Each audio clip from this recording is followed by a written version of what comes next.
You there, Steve? Here, you're live. Wonderful. Okay, so let's start. Good evening. It is Tuesday, June 27th, 2023. This is a work session of the Board of Education for Greenburgh Central School District. It's now 6:37 p.m. and I'm going to call the meeting to order. Could everyone please rise for the Pledge of Allegiance?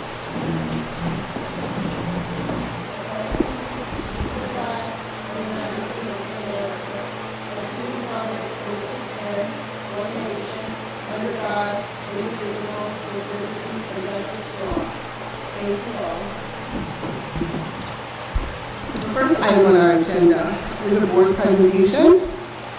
And tonight we are saying goodbye to a board member who did not run for re-election, and that is Mr. Ashley Pineda, our Vice President. And we did get some things for Mr. Pineda, one of which is a certificate to thank you for your service. And Mr. Pineda has been a board member for 6 years now. I want to give the opportunity if anyone. Oh no, you came on. Yes, that's right. You did not come in the original beginning. You filled in, so just a little less. How long have you been here? It feels like 10, but I think it's probably closer to 4.5. 4.5 years. Okay. All right. So, are there any trustees that want to say anything or address Mr. Pineda's last meeting? He will not be here next meeting in July. Trustee Warren? Sure. Okay. I don't always agree with everything Ashley Pineda says, but I respect him. When other people, you see this in closed session more than open session, so us board members get to see it. When other people lose their cool, Ashley does not. Okay? He brings us back into focus, and he has done so for many years, and it's saved us hours of needless emotional turmoil. So I am really, really happy about that. You're good at managing large, complex processes and pieces of data and groups of people. I think that the hiring recommendation for our architecture and engineering firm, I think that was pretty masterful the way that you managed that. That was a big, complex process. I'm really happy with the result. Thank you for that. Lots and lots of decisions and times when things start to slip through the cracks in the Finance and Facilities Committee, you bring them back up. That was important. The Technology Committee has run like clockwork for years because of you. Okay? So I'm really, really not happy to see you go. I understand and respect that you're doing this because you want to spend more time with your family during a time when your kids are at a certain age where you can't get those hours back. Okay, that's like the best possible reason for taking a step back. I would tell you that there have been other people who didn't join the board until they were empty nesters. So I would think about possibly coming back at some point when that obligation is less intense, and we'd love to see you come back. Thank you very much for those kind words, Trustee Warren. I appreciate it. Does anyone else want to say anything? No? Just briefly, I'd like to first of all thank you for interpreting my layman's speak into technical speak on the Safety and Technology Committee, and for translating my sometimes circular thinking to find that through line that helps us get to a decision. And I thank you on a personal level for being my mentor for the last few years, and reached out to you so you could help me navigate uncertain waters, and appreciate the guidance you're giving. And yeah. Just so we can go out again and ask you to help out with a committee or two, hopefully. So best of luck. Thank you so much. Thank you. Any other questions? I will have to say thank you for the 12 o'clock laughs. Thank you for entertaining me when I said we're going to get out at 9. Thank you for your level head, and thank you for the years of dedication to Greenburgh Central School District. before I was a board member, when I was an employee, just a parent, just having you there representing the community just showed a different level of commitment that hopefully more people in the community will come out and want to be elected and want to really try to govern and assist the administration in making great decisions for students. But thank you just for who you are, and I just truly just hope all blessings and all positivity and all love and joy and happiness comes to you and your family for your commitment, and just an extra double portion of blessings for you for everything you've done. Thank you. Any other questions on the children? Trustee Warren? Ashley, thank you for your being and your thoughtful reflection on the issues that always face us, and your ability to kind of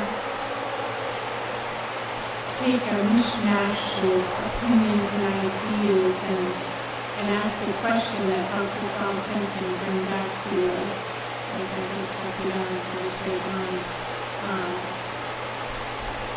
Your service is very much appreciated, and thank you for serving the kids and employees and all of the community. Thank you.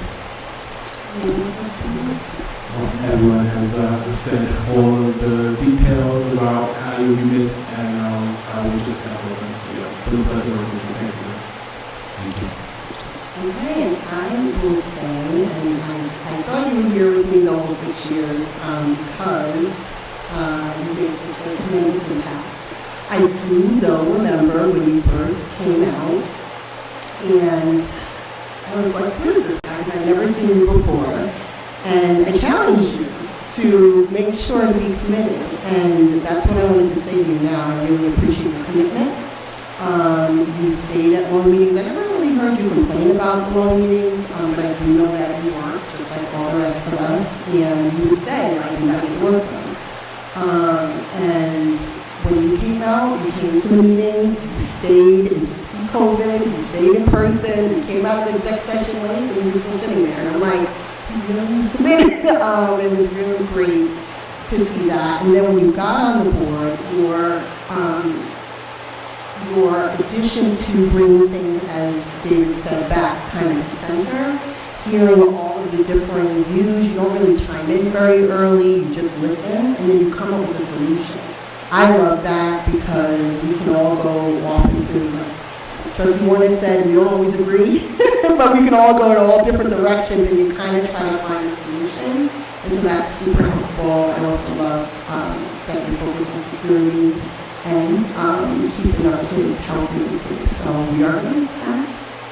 And I did want to take the time to thank you for that. So thank you, and we start the meeting. Thank you very much. Okay, so if you all just give a round of applause for Trustee Pineda's 4.5 years of service here. For clarity, anyone who's watching, it is unpaid. You know, every year I keep hearing, how much you guys get paid? Nothing. So I did want to give you board presentation. A couple surprises for you coming up a little later. Yes, please, Dr. Iverson. I'm sorry, I didn't want to cut you guys off. Dr. Iverson or any assistant suits or clerk or lawyer, if you guys have anything to say, please chime in. I'm sorry about that. I too want to congratulate and thank Trustee Pineda for working with me as the new superintendent. I can tell you I truly appreciated your comments and guidance in our leadership meetings. I will coin your phrase, the way my thought process works. I love it. That's what we use all the time. And you're so right when you put it all together, you have a very good way of looking at things and bringing things together and bringing us to resolution. I really want you to know I recognize and appreciate that, and I wish you the very, very best. Thank you, Dr. Harrison. Nothing else. This is a means of thank you, Dr. Iverson. Next on our, do you want to say anything? Sorry, Trustee Pineda? I don't want to take away. No, I think everything's been covered already, and just thank everyone here as well for your flexibility and for also being committed to the purpose. Thank you. Okay, next on our agenda is item B2, extra mile award recognition, and I will turn the meeting over to Trustee Paul Thomas. the chair of our community engagement committee and communications, and we do the extra mile award every year, so Trustee Thomas is now going to talk about that process and identify a nominee or the winner. All right, so I'm just pulling up the details. So this is something we do every year out of the Community and Engagement Communications Committee. Nettie Jackson was a compassionate, tireless, lifelong advocate of quality education for all children and a discerning activist, parent, community leader, and public school secretary. She was union president and mentor to many students here in Greenburgh School District. So the net is that she went above and beyond. And we have a whole bunch of people within our school district that also go above and beyond. But this year, we have one particular individual who has been honored by a group of community members as well as our administration. And I would like to,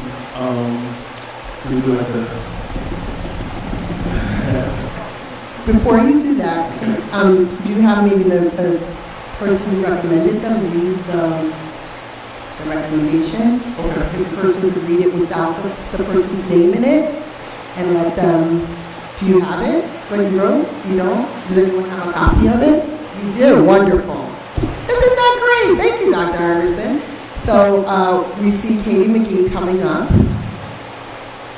If you could maybe skip over the person's name until it's time, the person should be surprised.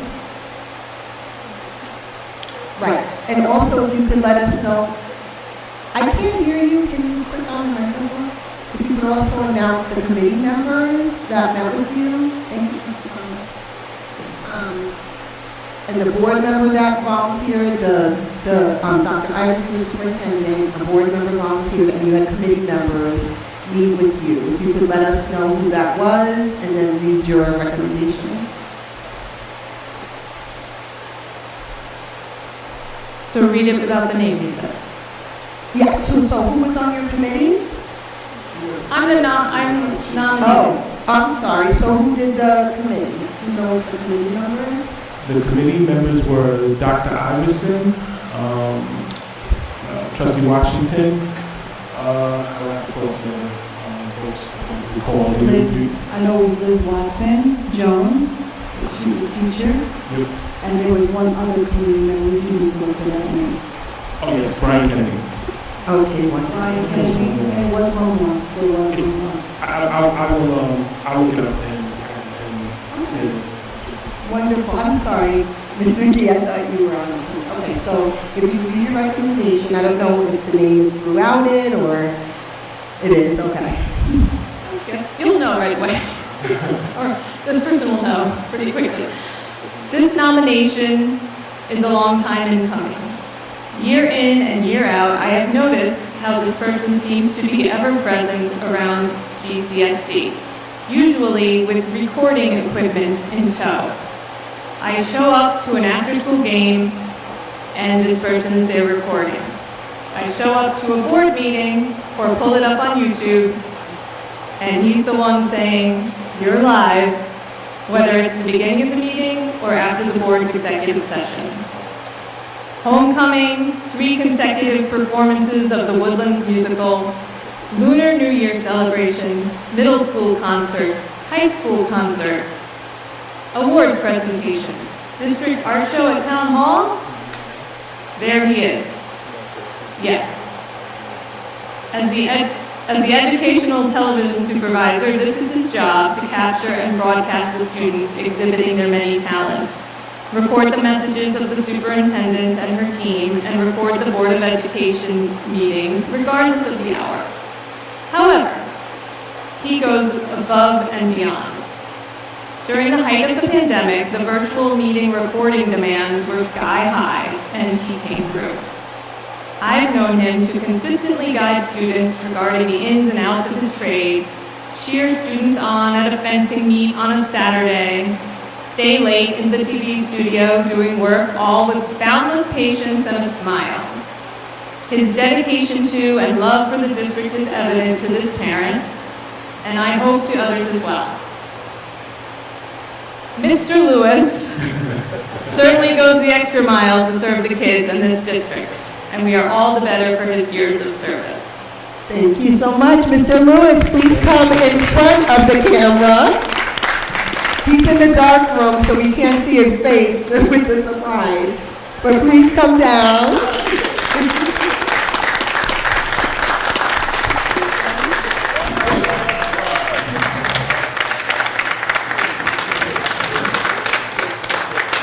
Thank you, Mr. Lewis. Please give us a few words. We have something for you Mr. Thomas is going to give to you. Wow, guys, thank you so much. This is amazing. This is really amazing. I think I always say, when you can find something and get paid for it that you love, you never work a day in your life. So I'm just so grateful to be here. Thank you guys so much.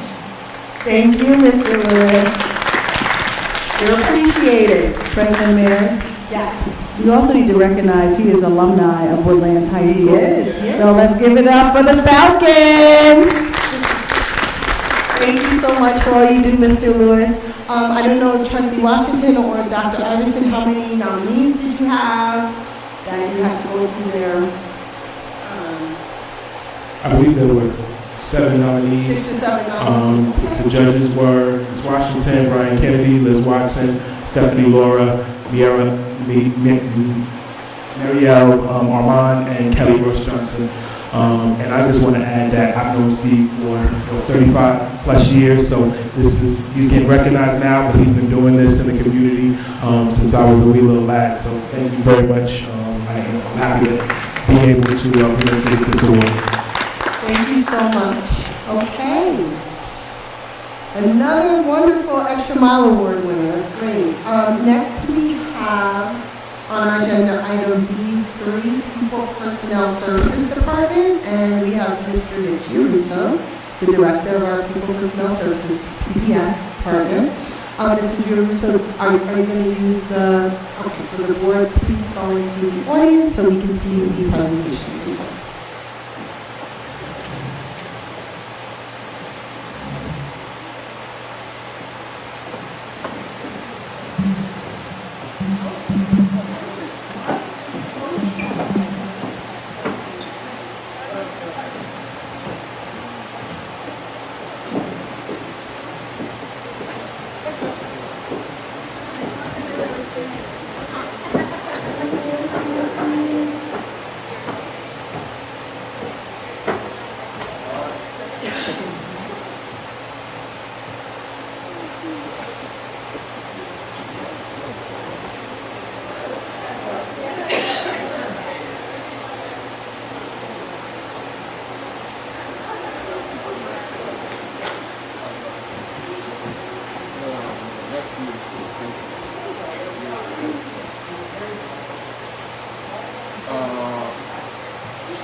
Okay, I'll get started. I just wanted to thank the board for the opportunity to be here tonight and make this presentation on our PPS and Special Education Department. The way I kind of conceptualized this today was just to give a little bit of an overview of some of the structures around the department and then also kind of look at it from the year that was and the year ahead. So the guiding principle and the lens that our department uses to, it really that runs through all of the work that we engage in. On the left-hand side, I like that, that image because the student is at the center of all of the different threads of support that we provide, whether it be from curriculum and instruction, school and system structures, family and community engagement, and district and state policies that may come and go. Everything really at the heart of all of that is the student. And through the PPS department, that is really the way that things are conceptualized. On the right is a pretty well-known image that shows, the difference between equality, equity, and inclusion. So what the goal of the department is to try to, move along that continuum, keep those items in mind as we engage in our work. So this first slide is just our students. So which student populations roll up to the PPS department. And on the right-hand side, you'll notice that I spelled out the acronyms. But just in a quick overview, we have our students within our K through 12 continuum that have individualized education plans. We also have students that are district of location students. Due to them residing within our boundaries, we're responsible for IEPs for students that go elsewhere. We have district of residency students, so we have districts that send their students to Maria Regina and the LaFell School in Mohawk Elementary, among a couple of others, where when they're within our boundaries, through district of residency laws, those are also our students. We're required to provide them with their services and supports, run their meetings, etc. We have parentally placed students, so there's a good handful of families within the district that choose to send their students elsewhere, but if they do have an IEP, they would also be our responsibility to ensure delivery of those services. We have a handful of students that are out of district placed for a variety of reasons to best meet their needs. We have Section 504 students, which are general education students, but do roll up to up to PPS. And then we have our CPSE students, our preschool kiddos who both attend our ECP program, which we have on campus here within the district, and then also there are students that are serviced by one of many county-based early childhood programs where we're responsible for those children as well. So keeping our students in mind and at the heart of tonight's presentation, I thought it would just be worthwhile to just go through the different populations. And of course, we have our staff. So within PPS, these pockets of individuals roll up to the broader PPS department. We have obviously our special educators, education teachers, TAs, one-to-one aides, all of the host of related service providers who are working with our children, both push in, pull out, for a variety of different needs that they might have. You can see social workers, psychologists, your guidance counselors, speech and language pathologists, OT, PT, and onward from there. Nursing staff, the PPS office staff that I work with in the C-Wing, and our CPSE program. All of those areas roll up to PPS, but the last line I find to be the most important, and that's in reality, all of the staff in the district are really connected to our learners. So you might be a student that has an individualized education plan, and that special education teacher, comes through the PPS pipeline, but that student touches a lot of other teachers that are not special ed teachers. They may have inclusion classes, work with general education teachers in electives and core programming, and then even beyond that, in my time in this building as a school psychologist, one of the beautiful things about the district is the way that students connect with various different stakeholders. So sometimes it might be a hall monitor or a security official or whoever, within a coach or somebody that, would have a way to connect with a child. So really, when you come in and you're a staff member and you enter the district on any day that we're in session, you are, obviously, just by definition, influencing our learners. So there's a little divide there between who officially would be part of the department per se versus just the reality that everybody's really in the process together. So next, we have our district continuum. This slide is just giving you a very broad overview of what our IEP continuum looks like. So on the far left, you would be in an 812. That is the most restrictive setting that we have in the district right now. And as you matriculate through the continuum, you would get to the far right, which would just be the general ed environment. I felt like that was the cleanest way to just label it. We're talking about a non-integrated co-teaching environment because we know that integrated co-teaching is also a general education program, but you also then could be in a regular gen ed. So in between there, we have multiple self-contained options. And on this slide, what I did here was just kind of break that down by building, just to give a broad overview as we head into the 23-24 year. Where does our continuum currently, what does it currently look like? So you'll notice that these are all of our buildings, and it just kind of works from most restrictive down to least restrictive. Later on in the presentation, I'll briefly just touch on least restrictive environment and some of the ways that we work to try to help our students to whatever, needs that they have, still access the most least restrictive environment possible. But you notice AIS is involved with academic support and resource room, and those are really important tools in trying to accomplish those goals of helping students work into lesser restrictive settings. So as I mentioned at the top, we are right here now at the unique spot of ending our 22-23 school year and working forward now and are beginning planning for 23-24. So that was kind of, you'll notice throughout the presentation a little bit of a look back. I'll touch on some highlights from the recent school year and then also a look ahead as far as where our focus is going to lie in the months ahead. So I wanted to start kind of at the end of the current school year, which was our graduation that we had this past week. And in looking through and preparing for today's presentation, I went through and looked at our IEP learners in our graduating class and just wanted to get, wanted to kind of showcase them because they really deserve to have that light shined on them because they are just a tremendous group of individuals who accomplish some great things in their time here within the district. So in the center of that, it says 100% of all GCSD IEP students earned either a Regents Diploma or a New York State Exiting Credential, which is the CDOS and the SAC, which are just Skills Achievement Credentials if you were in a program that had that as an ending credential. Out of those numbers, we had 15 total learners that were in our graduating class within IEP, and 13 of those graduated with a Regents Diploma.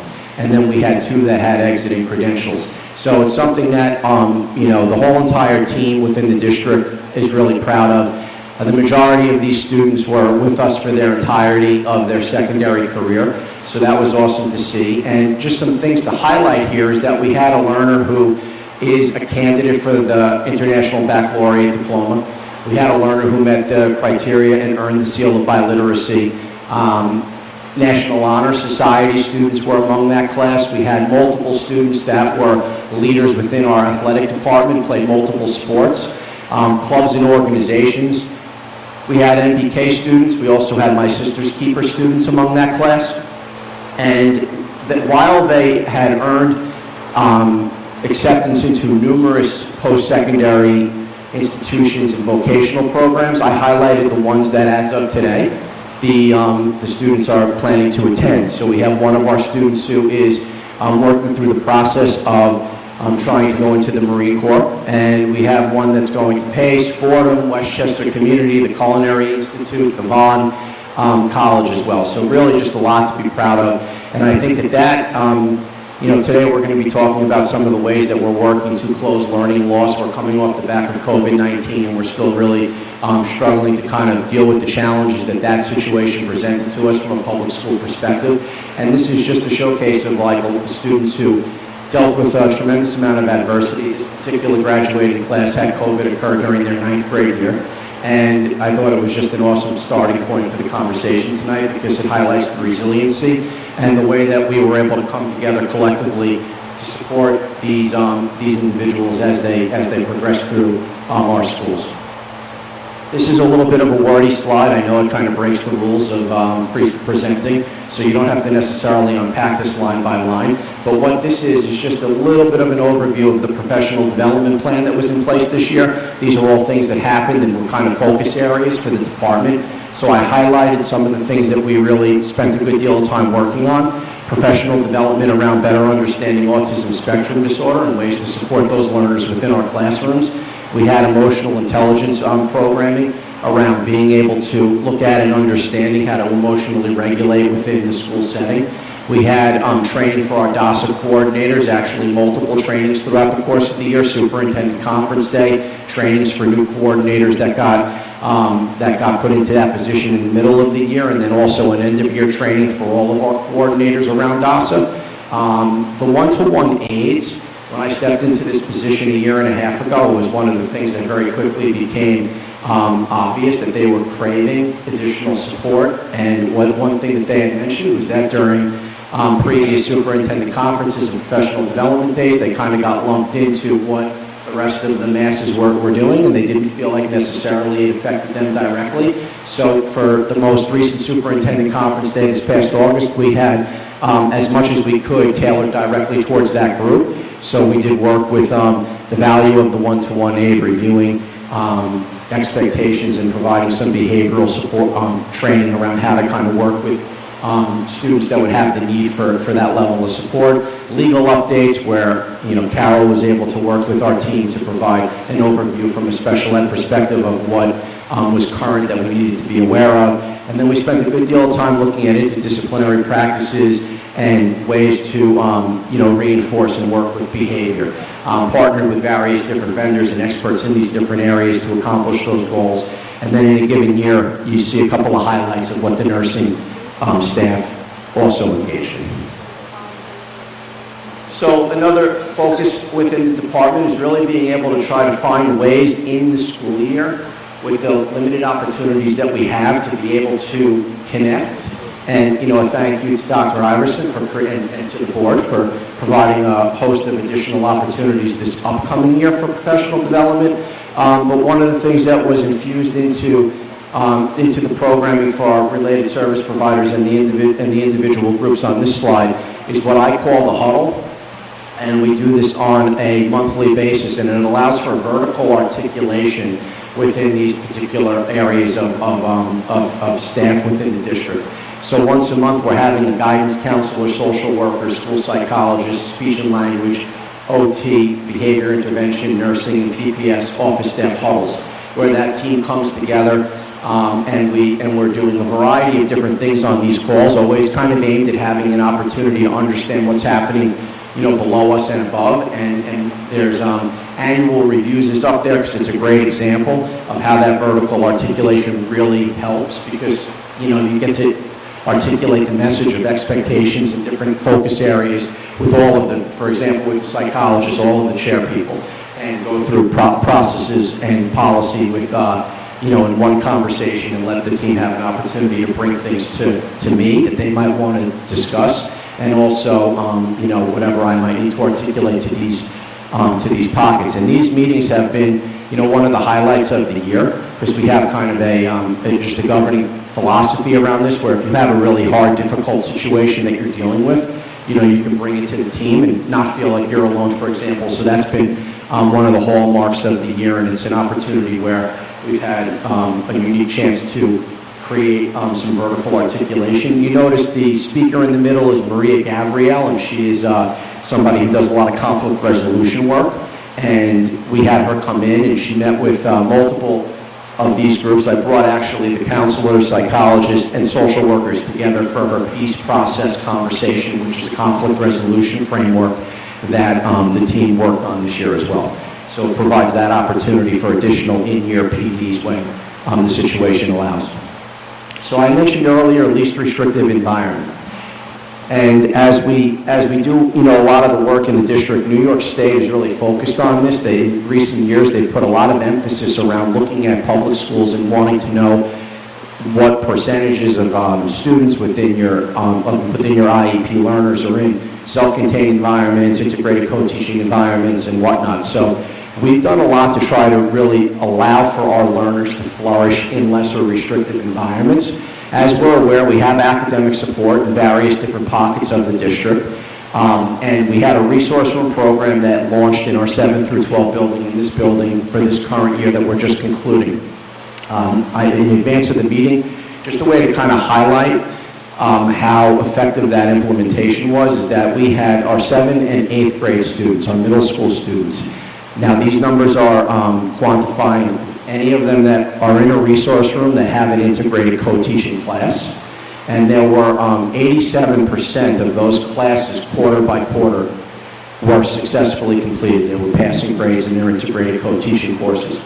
So what that shows is that when you add a resource room into a program, you're doing it to be able to provide an extra layer of support to allow for students to be successful in an integrated co-teaching environment. And I think our learners, specifically in the middle school, and I'm still working on getting the final information for the high school, but the middle school learners really did a phenomenal job of that. We did have the numbers slightly skewed by, just one or two students that had a challenging year, still are kind of working their way back from COVID and had a little bit of difficulty.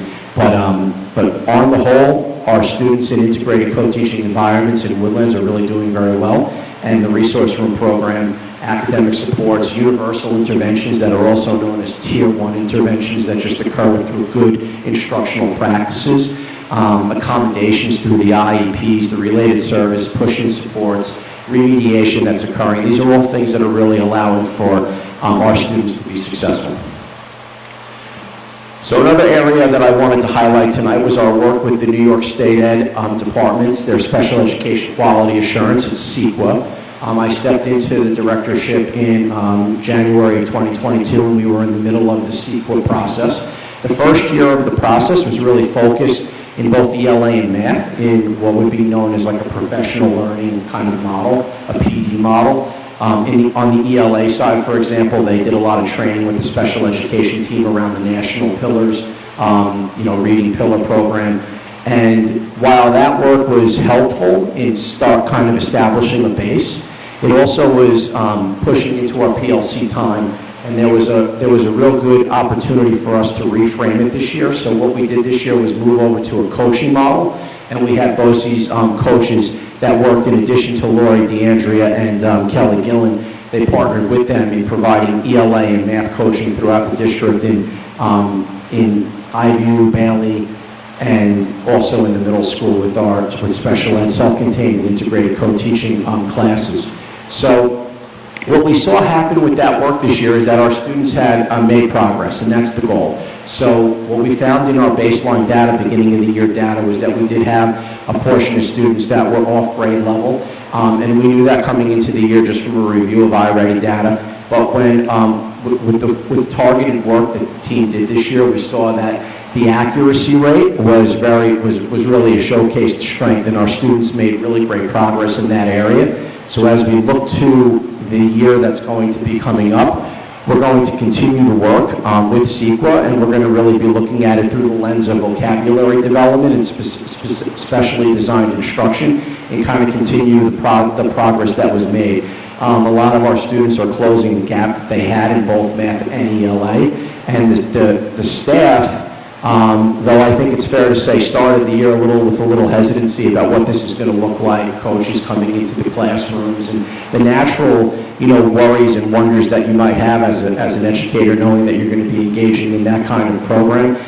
What we found from an end-of-year survey is that they really responded very well to the supports and really learned a lot, added to their toolboxes, and have really kind of taken things to the next level. So we're excited about that. We have a meeting coming up this upcoming week to solidify our plan for 23-24.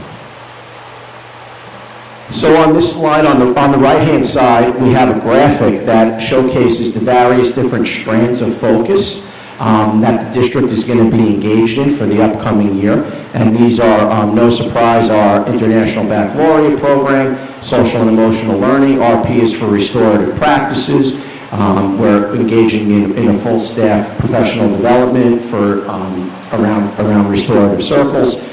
The DEI, Diversity, Equity, and Inclusion Initiative, Curriculum and Instruction, and at the center of that, you'll notice it says Student Discourse. So when we were trying to figure out as a professional learning committee leadership team, what would be a way to kind of touch all of those different strands without adding something new onto the plate of all of our educators and stakeholders, we thought about the concept of building connections. And really, when you're able to build connections with students, it really unlocks gateways into all of these areas. So student discourse is going to be the way we're going to measure that, but our focus is really just going to be on trying to find ways, work with our staff, work with our various different staff members to try to look at ways that we could increase the connections that we're building in the classroom. Now on the left, what I did was I highlighted from a PPS perspective ways that the department really funnels through all of these areas. So from a PLC-LT team perspective, we did a walkthrough through self-contained and integrated co-teaching rooms this year with a specially designed walkthrough tool. We're going to be updating that tool over the summer, so we'll be able to have it more focused around connections and discourse.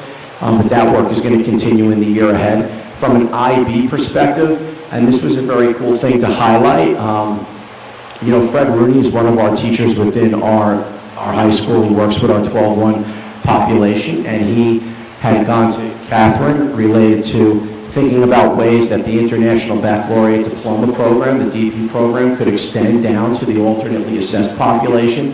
When that conversation originated, it had not, there is no real plan on the IB end as far as how that would look. So we really kind of started a conversation that IB was very much open to having, ways that we would be able to extend the curriculum and exposure to IB really throughout the entirety of our student body.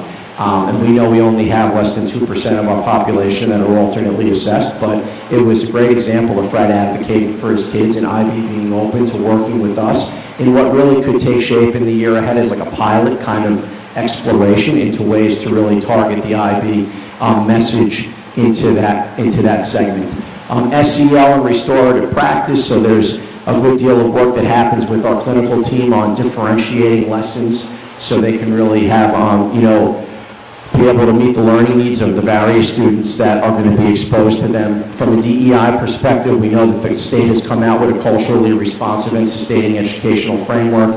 That framework is looking at having a welcoming and affirming environment, having inclusive programming, having high rigor around your instruction, and also having good, community engagement. So really, when you look through the department, a lot of what we're focused on really funnels well into that focus coming from the state. Assessment and multi-tiered systems of support are a couple of examples of how the PPS department kind of utilizes that framework in the work that we do. And then curriculum and instruction. And as we move into the year ahead, there's going to be some new emphasis around collecting iReady data for our 9 through 12 population. And we're going to really be focusing on continuing that resource room into year 2. And getting into the finer aspects of what's happening during that time. And then also the 812 program, which just by the way that things currently stand is going to have a bunch of new staff members connected to it. So it'll definitely be a good area to focus on in the year ahead with the new staff in a program that they'll be getting acclimated to. So from just looking ahead, some things I wanted to highlight. We have some professional development that's already in the works. Superintendent Conference Day is an opportunity where we'll reconnect with our DASA coordinators to do the yearly training. Crisis response and intervention is something that's come up continually from various different teachers within the district, particularly in our self-contained classes, wanting to have an opportunity to get a refresher on those practices. And as we move further into our social and emotional learning implementation, we'll have to spend some time with the team that are going to be responsible for those initiatives. The PLC-LT sessions and district-wide professional development days are going to be working on restorative practices, and as I mentioned earlier, the connection building and student discourse. And then just a couple of things that are going to be coming back in district is the Music Conservatory of Westchester's music therapy. We're also moving forward with the Steffi Nosen Dance Foundation Dance Therapy. These are going to be across the district, and they're going to be mostly rooted with our self-contained classes. And then All Points ABA has been a great partner for us. We've worked with them this past year, and we're extending that relationship into 23-24 to continue to have a thought partner in the area of ABA within the pockets of the district that would benefit from that. I also wanted to highlight our Parent University initiative. So this is something that extends far beyond just PPS. This is something that a lot of our stakeholders are involved in, and there's a lot of different offerings on the Parent University calendar. But within the realm of what falls under the umbrella of PPS, we are going to be continuing to work with the Family Engagement Center through BOCES to have particular offerings throughout the course of the year that are designed for families that would have students that have individualized education plans. A couple of examples of what we did this past year that we would be certainly looking to offer again would be understanding your child's IEP. We like to offer that around the February break, right before we get into the annual review season, so families can get an overview of what to expect in those meetings. managing the CPSE to CSE transition. That's one that just happened on June 1st, and we've done it 2 years in a row. It's one of our more well-attended trainings that we do with the FACE team, and that is really targeting the students that are going to be coming up into the kindergarten program at Jackson. And then specially designed instruction for families, looking to try to have families better understand that so they would be able to bring some of that philosophy with them into the home setting. And then our social and emotional district-wide steering committee is also going to be offering some SEL-related workshops in the year ahead that'll fall under the parent university umbrella. And we have a family engagement subcommittee on the SEL district-wide committee. And one of the things that we've noticed, and I don't think it's a secret, we do an unbelievable job in really trying to provide a very vast, diverse offering of programming for our families. But what we notice is that attendance on these sessions is typically low. And the subcommittee from an SEL perspective is going to be working on trying to develop and cultivate ways to just grow community involvement on these parent university workshops. And we've already had that work well underway and have some recommendations that we'll be putting forward this summer to Dr. Iverson and the board for consideration. And then I labeled this slide going deeper because this is some of the things that have surfaced within PPS that I think are going to be main areas of focus in the year ahead. A couple of highlights, and not to really unpack this too much here, but just for the sake of time, I'll just quickly highlight what I mean by these areas. So one-to-one aides in our district are attached to students and work with them in an individualized perspective. So those relationships are such that I'm going to have all of the one-to-one aides in the year ahead. They're going to be working on role and function plans. So if for whatever reason there is a change in the service, whether maybe a one-to-one aide might leave the district or if somebody new needs to work with that learner, that they would be able to walk in day one. In addition to everything we do, oftentimes I'll meet with the one-to-one aide upon transfer, or we'll have a school psychologist review the IEP. So we have an infrastructure for things like that already in place.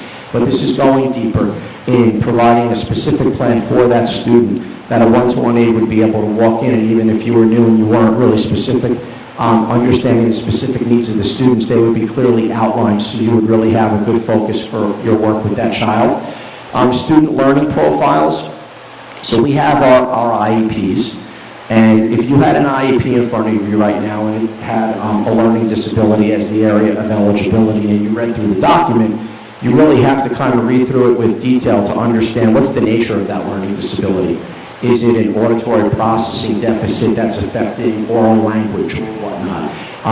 We do such an amazing job in this district in evaluating effectively, accurately, and really understanding our learners once we get to the point of implementing an IEP, that the learner profiles are going to be documents that are going to be extensions to that with specific recommendations, in addition to the goals, accommodations, related services that are going to be really focusing in on the area that that child specifically struggles in to have a more targeted opportunity to provide them with support. We've mentioned the vertical articulation within the huddles. Moving forward, I would like to be able to do that with the special education team and meet with the teachers in each of the buildings. And that happens, that really happens currently, but there are pockets within the district where we could do an even better job with that. So I plan on having that be a focus in the year ahead. And then we mentioned the resource room. We're in the process of identifying a new behavior intervention specialist, and that individual will be vital in the behavioral support that we provide within the district. And then I put life skills curriculum mapping. As I mentioned earlier, there's going to be a lot of turnover within that team. So there'll be an area from capacity building and professional development in the year ahead as well. And then just to close tonight, the new school year starts on Wednesday, the 5th of July, just next week, a week from today, or a week from tomorrow. And we're very much excited about the extended school year program that we have in place for both our general ed students with IEPs. We have an ECP portion of that program as well. And just to highlight the work that's going to be happening there. Once again, it's going to be happening at Highview Elementary School. And we have summer reading that's going to be focused there. There's ELA and math instruction that's going to be tied to that. But in addition to the core curriculum that's going to be covered through, just the instruction that they're going to be exposed to over the summer, we're also beginning our initiative in earnest with our restorative circles. On the left is the book that all of the staff members across the district are going to be getting if they haven't already gotten it in conjunction with the restorative practice PD that everybody is receiving. And in the program, weekly, there's going to be restorative circles that are going to be community building circles. That's going to be led by, co-facilitated with our summer psychologist and Ed Angiolillo in conjunction with the special education teacher in all of the sections within the program. So we're excited about that. And that concludes the formal presentation, and I would welcome any questions that any of you might have. Thank you.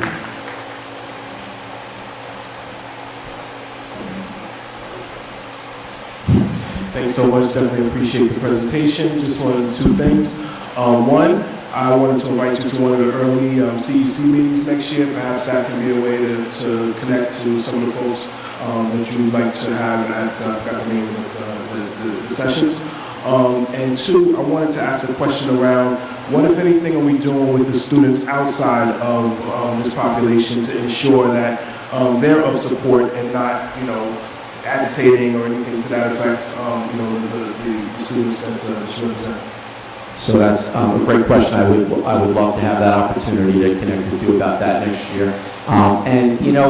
The thing I would say, and I kind of go back to my own personal experience working within the district as a school psychologist, and I would walk into the year every year and have my caseload with mandated, IEP students that I would have to meet for counseling and all of the other different roles and functions I would have that would fall within, the special education landscape. But what would very quickly happen over the course of a year would be my work with the non-mandated students that didn't have IEPs would quickly outpace my, caseload. So I think that that's something that if you had our clinical team here, and I say that using that for the people that are working directly with social workers, guidance counselors, school psychologists, the support staff that we have in the district, they have that same, mentality and approach to the work that I had in that role, and there's a lot of support that's being provided from within the pockets of individuals that you saw on the screen earlier through the context of PPS. And then beyond that, we have obviously a trusted adult emphasis in trying to find out all of the students within the district who's the person that they feel comfortable with, that they would want to speak to. That could be either the person who might be able to, effectively address that student's needs or be a gateway to a more appropriate place within our clinical team. So I think that is one way that it happens, but certainly would, always is something that we're looking to, fine tune and enhance. So now I'm going to add on another question. So just to follow that up then, I know in previous years, some of the buildings had mentor initiatives in one form or another. Is that something that you can help build on to build those student connections and to provide other gatekeepers to the clinical team or someone who can help resolve those issues? Absolutely. I think it's definitely a great question, and something that we've been looking at from the standpoint of one of the, just to briefly dovetail into the social and emotional learning. There's an element to that that's going to be involving baseline universal assessment to get an understanding of how our students are performing on key indicator areas within their non-academic social and emotional profile. When you start to engage in that work, you very quickly find that you're going to have a population of your students that are going to be red flagged, that are going to need to have that support, that might be hiding in the shadows currently, and that is going to be something that, from that lens, has already kind of stoked that conversation within the leadership team and the SEL team that we have, and we'll have more to come on how we're going to specifically kind of address that, because there's definitely a logistical, conversation around that. But mentorships, I know we've had a mentor program in this building in years past, and we've had it in various different pockets of the district. So when I meet with the building principals in the weeks ahead, and we have a series of meetings over the summer just to plan for the upcoming school year, I'll certainly bring that up. All right, and the number of questions, I'm going to stick with two. going to the going deeper section and thinking of how you're going to have building level special education meetings and looking at the student learning profiles. Can you talk a little bit about how students with 504s and who have teachers that are not special education teachers, how are the general education teachers learning about what the student needs as far as that targeted support? Are you providing like a cheat sheet for them, or can you talk a little bit about that? And then I have a simple question after that. So you use the exact term that we use, a cheat sheet. It typically is something that that we develop. So 504 learners have their program. It's obviously an accommodation-based program, and then not to say that they don't have other supports within the district, but that is the essence of a 504, an accommodation program. And when we get to that point, there's a lot of ways that we land on 504 plans. And I also think about students that are either ineligible for IEPs during the referral process, or students that are declassified from their individualized education plan at some point during their time in district. Those populations of students kind of have that cheat sheet idea, and it goes into the idea being the plan with an IEP, of really understanding it on a deeper level, so you really can focus an intervention into the area that would be most effective for that learner. And that's what we do with those pockets of students as well. And it really, we have a 408 form, so that is like kind of the way that we ensure that everybody who's connected to that student, whether it be a teacher, whether it be a TA, one-to-one aide, and a related service provider, is aware of the plan. And we do that for all of our IEP learners and all of our Section 504 students. So that ensures that everybody connected to the child has reviewed the plan. And then above and beyond that, to your point, the cheat sheet is used at times, and we're going to really be kind of having that be like a blanket kind of approach, so we can really fine-tune in on the strategies that would be most effective for those students. And yes, David, I'll give you the mic in a minute. Looking at the parent university topics, it's been brought up to me a couple times over the last year that I don't know whether your staff provides information about the Office of People with Developmental Disabilities to the student families that may be able to use those resources. If we do not currently, can we look into doing that? Can we possibly include that as a parent university topic? I'm just going to put in a little plug for that. 100%. And we are the pocket of some of their individuals within the district that work more closely with that office, and OPWDD and Access VR, and whenever we have learners that matriculate into the 11th grade, we've had Access VR come in to meet with families, meet with our staff to make sure that everybody gets their eligibility in for that. OPWDD, it's the same thing. We want to have connections with all of the learners where we think that there would be eligibility and resources that they can get outside the district. But I think it's a phenomenal idea to be able to bring them in and have a targeted parent-university conversation, or even just kind of continue to build off what we have in place with our team. We do that through annual reviews mainly, because it's a great opportunity where we have that once a year at a minimum contact with all of our students that have those plans to make that information available to them. And I think of also like Anthony Gaines, a social worker in the high school, had worked with OPWDD and Access VR, and bringing them in and having isolated conversations with families when they have questions. So our social worker team is involved in that work as well. Thank you. And then I'm just going to put in a shameless plug to the parents listening that if they wanted to get in touch with you about serving as a parent member of a CSE or CPSE meeting, how could they do that? So the best way to do that is to just email me, and we would be more than happy to have that conversation, absolutely. Great, wonderful. Nice presentation. About 3/4 of the questions that I had going in, you answered in the presentation, so I don't need answers to a lot of questions. I was especially happy that the programs are set up and integrated with other programs in our schools. The question in my mind, if you go way back to the early slide with the circle of the different audiences, yes. The question is, okay, so I understand that if we're working in our school, that you've got this entire team of people, you've got all this integration with all these other things, but then you've got these other audiences where the kid is, parentally placed or out of district or not, co-located here with most of our staff. So how does the process work, and how much can you implement in those other places? So that's a great question, and there's kind of two ways to look at it. First, when in all of those circles, those students are connected to the district, and we have all of those meetings, and we're the gatekeeper to all of those documents. Particularly IEPs, because if a student has a 504 plan, they go back to their home district.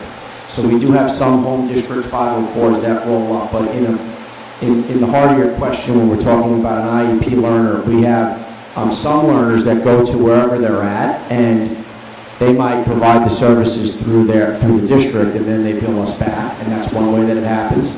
We also do have an infrastructure to support the learners from a DOR, a DOL perspective. So we have students that have IEPs at Mohawk and LaFell and Maria Regina, and we do partner with vendors to be able to provide services in those settings.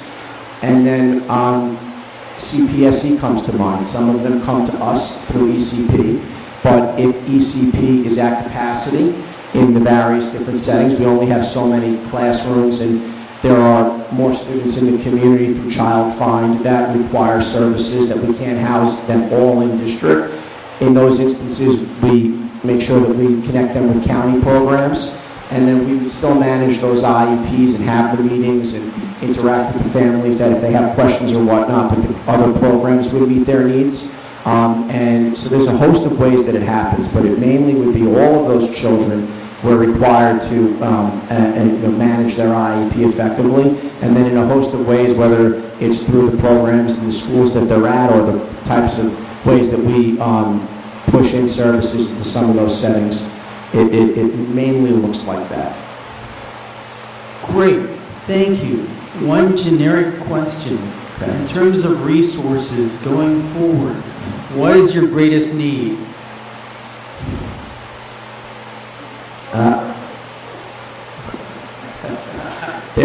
That's a really excellent question, and I think about it through a multitude of lenses.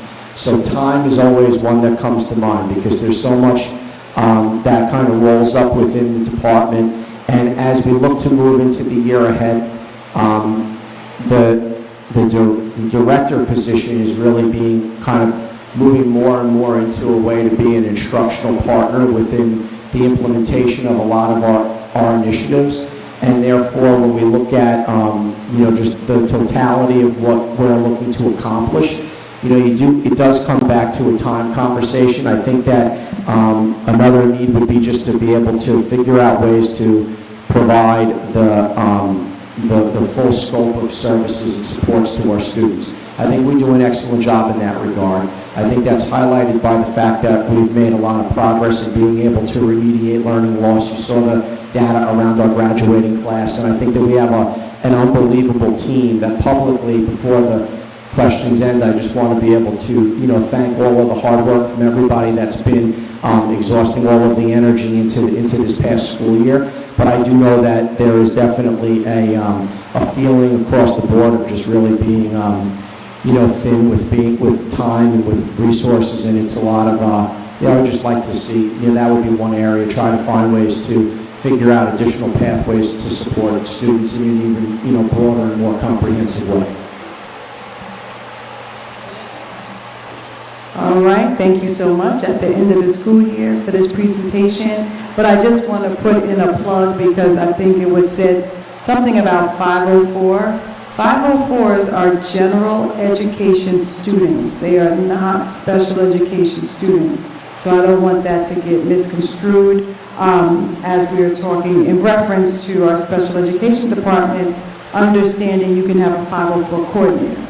But I do have some questions. So in reference to our summer school program, our ESY program, what enhancements through your department are we doing for them? What type of trips are they attending? What type of curriculum do they have? And so on and so on. And if you can speak to the special education students in all the programs, that's fine.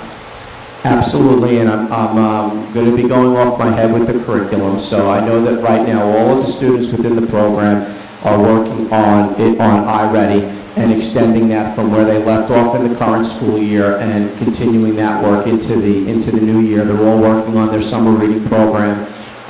They're going to be engaging in that work as well. There's also remediation programs that are also going to be woven into that. We have different options that are covering that work as well. Do the math programs again are just our regular curriculum that we use during the school year kind of extends into the summer. Program-wise, we're excited about being able to kind of relaunch some stuff that had been part of the program for all the years that I had been connected to it from my time in the district in 2013 up until COVID. We always went to Rye, Playland, and had a really special trip every year. And that is going to be happening again this year for the first time since COVID. So we're in the process of connecting that. And then I believe there's also other things like Thursdays are going to be specialty days in the program where there's going to be various different themes that the students will be engaging in that will also pair with activities. I mentioned the restorative circle work and the social and emotional learning.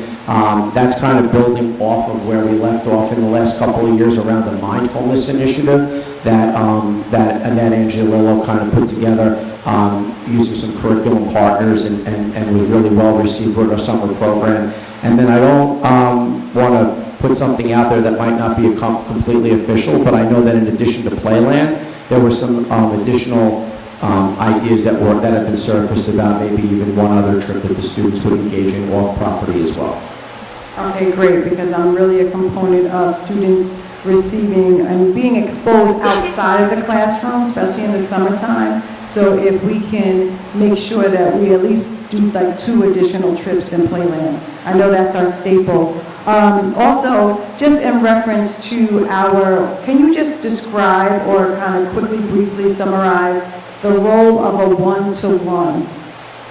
So the community understands what a one-to-one is versus a teaching assistant.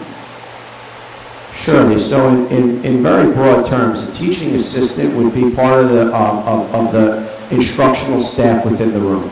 So you would have oftentimes in the setting, in the continuum that I highlighted, you see the first number would be the students. So in a 12, for example, that 12 is the students. The 1 would be the special education teacher in that setting. And then the +2 in a 12-1-2, using that as a point of reference, would be the teaching assistants. Those individuals have instructional responsibilities in support of the special education teacher and the instructional needs of all of the learners in that environment.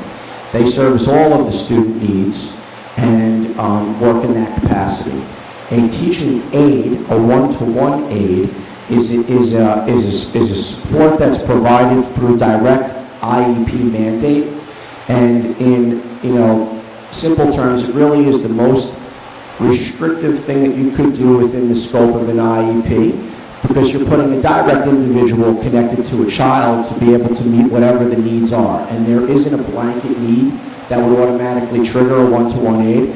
If you look at the totality of students that have that support in the district, it's for a variety of reasons, but we have a criteria for that.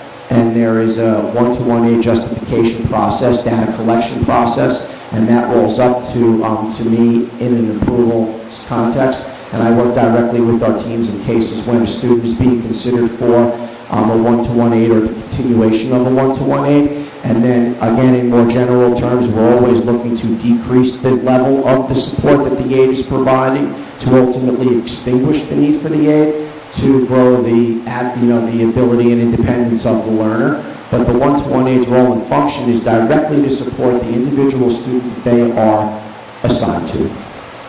Okay, and this is the last thing, and I'm going to pass it over to our president. So as a board member, sometimes, you hear different things. So for me, talking to you as Director of Special Education, I know we have our teaching assistants and our one-to-ones in place per our IEP, which is mandated. And I know that we do sometimes have issues with absences with different staff members. So as a Director of Special Education, if you can, going into the next school year, of course, working with administration, coming up with a solution that the teaching assistants are not touched from your program, that they sometimes get pulled out to cover. But if you can just, try to put some system and a structure in place that they won't be touched, because we want to always stay in compliance as much as we can and think of other ways, being creative and innovative, that your program's not touched. And then how do we, fill those absences? So I'm just going to press upon that because I really believe that people are doing the best that they can, and I don't think anyone has bad intentions. But I do believe that as you're standing here in this role, that you have to make some, statements about your program and our babies, because if we're putting these IEPs together, we have to follow them. So that is just something from me to you, because, we hear things from different places, and we cannot touch your program to cover classes. That would just help me as a board member to feel more at rest with our special education department. So I just wanted to bring that to your attention, and hopefully, as you work this summer, I'm not asking you to say anything now, as you work this summer, work with the administration, that's something to bring forefront in the mind. Thank you for that, Trustee Washington. Much appreciated. Hi, good evening. It's like 40 minutes, I think, 30, 40 minutes. So I don't want to take too much time, but I got a lot of questions. You're in the hot seat. But I do want to tell you that this is one of the best presentations that we've had in a long time. Thank you. So thank you. And it was a lot of information to digest. So I'm hoping that next year, as you work with the CSD committee, hopefully, even if maybe you have like a parent night in addition to parent university, you can explain a lot of these things, because it's very important information. Even if you don't have a child with an IEP, I think it's pretty helpful. So let me try to get to some of my questions. I do want to first say, I tried to get you more staff. I would love for you to have more staff to handle the mandated and non-mandated students. I do think that there's a climate and community environment piece that the social workers and psychologists specifically have to do and get pulled on, and the time, like you said, is a resource that we can't seem to get enough of. I would like to have your department look into kind of transition support. You touched on it with OPWDD, but also with, where our children go when they leave. I think it's great that some of them are going to colleges. Some of the colleges have excellent services and support for special needs. But also job, employment, life skills, really building up that life skills department would be really helpful, I think. And I think some of our regular general education students and our typical learners need a lot of those life skills as well. So really having additional staff, social workers or psychologists to provide those type of services, I think would be pretty helpful. Where does in the middle high school, our therapeutic support program fall? I did not see that program on here, and can you explain that for people who don't know what that is? Most certainly. So it was noted on the breakdown of the building continuums as passed, because the therapeutic support program, the moniker we use to define that program is Pathways to Achieve Student Success. So it goes by the PASS program. I see it. 12-1. And so it's a therapeutic support program that has been in place for several years now. I want to say loosely, maybe about 4 to 5 years. It's been reintroduced into the Woodlands High School setting. It covers 9 through 12. And the nice thing that's happened with the program over time has been that there's been more strict parameters in understanding program entry and exit criteria. And we've worked really closely with the team connected to that program, and I'd like to, publicly shout out Mike Riley and Rebecca Roth, who is the special educator who runs that program, with Rebecca Roth, who's the social worker directly attached to it. So it has that model. It's a 12-1-2 program, and these are students that would, generally speaking, have more emotionally fragile type of needs. So academically, If that other side of the coin, the SEL side of the child, was more fully addressed, and they would be having, an ability to be, really very successful from an academic perspective. But sometimes those needs get in the way a little bit. When I say we have more kind of clarity around our program, right now we are working with a profile that kind of is consistent with that. What had happened at the onset of the program was that we saw kind of different types of student profiles dumped into that program, maybe more of a conduct or a social maladjusted type of student profile as compared to an emotional disability or fragile profile. So with that said, that is kind of the essence of where, when a student would work within that program. What we do with those learners in consistency with just, again, least restrictive environment, because it is a more restrictive setting. We're trying to really double down on the emotional end of things, provide counseling individually, small group every single week. They have, nonstop access to the support staff, and in addition to that, they have an academic support class every single day that's in that program to be able to work on remediation, academic remediation, and social skill development. And then when students are making progress within the program, which over the last couple of years there's been a lot of really great examples of that, and students that have really benefited very well from it, we start to push them out of the program back into other pockets of the continuum, depending on their learning needs. Sometimes there's a comorbidity between an emotional profile and a learning profile. So maybe they might go into a 15-to-1, or they might go right back to a general ed program. We've had students that have exited the past program that have gone into IB classes and have pursued the more rigorous ends of our academic offerings. And we have students that sometimes are going to be completely outside the program, but maybe they still have connection to Ms. Roth, or they have connection to an academic support with Mr. Riley once a day, just from a check-in perspective, or to continue to work on the finer aspects of their profile, like maybe executive functioning, various different things like that, to help manage the academic load that they're shouldering while in the building. So where the program lies right now is working with students that would kind of fit that type of description. And where we have that option internal is really great, because in lieu of that program evolving and developing to the point that it's at right now, we've had to otherwise, in years prior to that, explore alternate settings for the children. So I think it's a real showcase of a program that's been very well implemented here within the district. Thank you so much, Mr. Giarusso. I'm almost done. From as early as Highview, I've heard parents talk about students and student behaviors. Some are maladaptive, and some parents that do get frustrated say that nothing is done.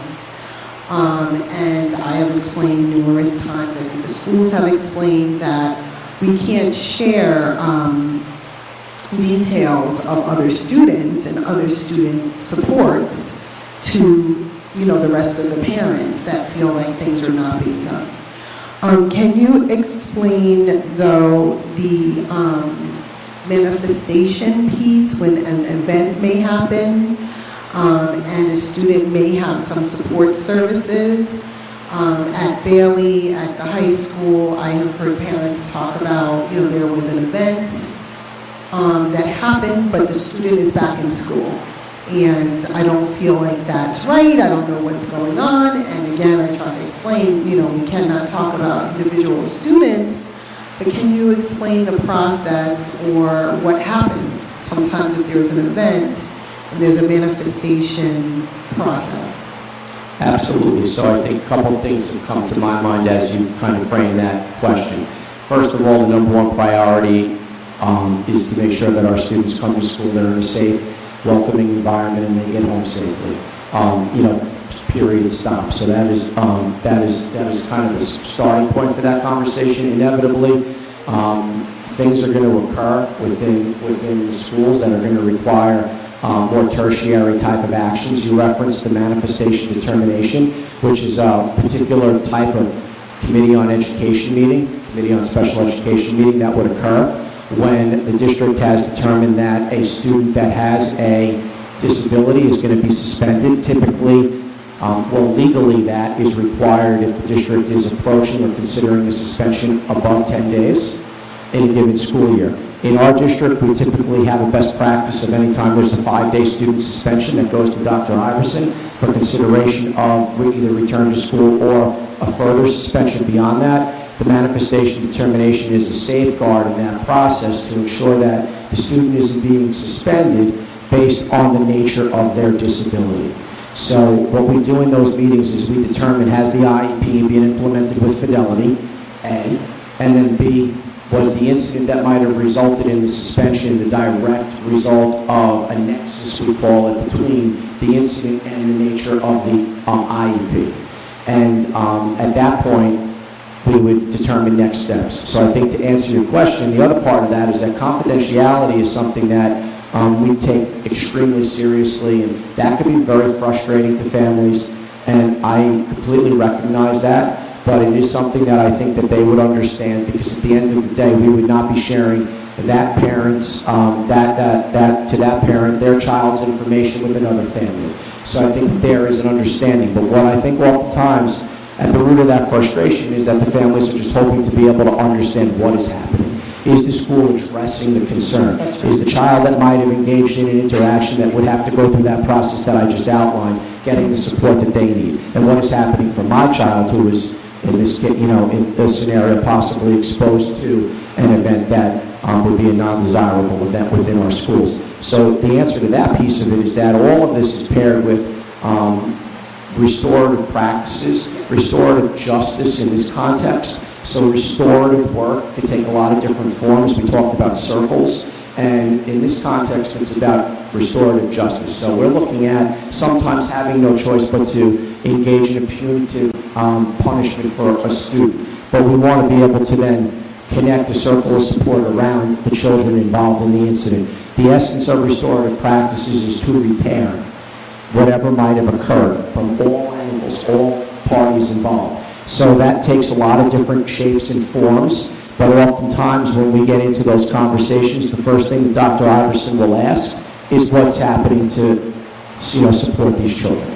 And that's where we come forward with our plans, and that looks like transition meetings with family, connecting to community services, having in-district services provided to the child, whether it be non-mandated counseling, restorative conversations if the students are able to benefit from that and engage in that process, and then ongoing check-ins with them to make sure that they're making positive progress once back in our setting.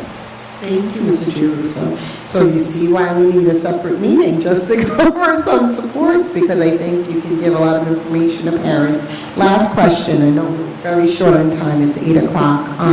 How does the resource room work? Because you mentioned the resource room. And within that, I'm trying to ask specifically with scheduling.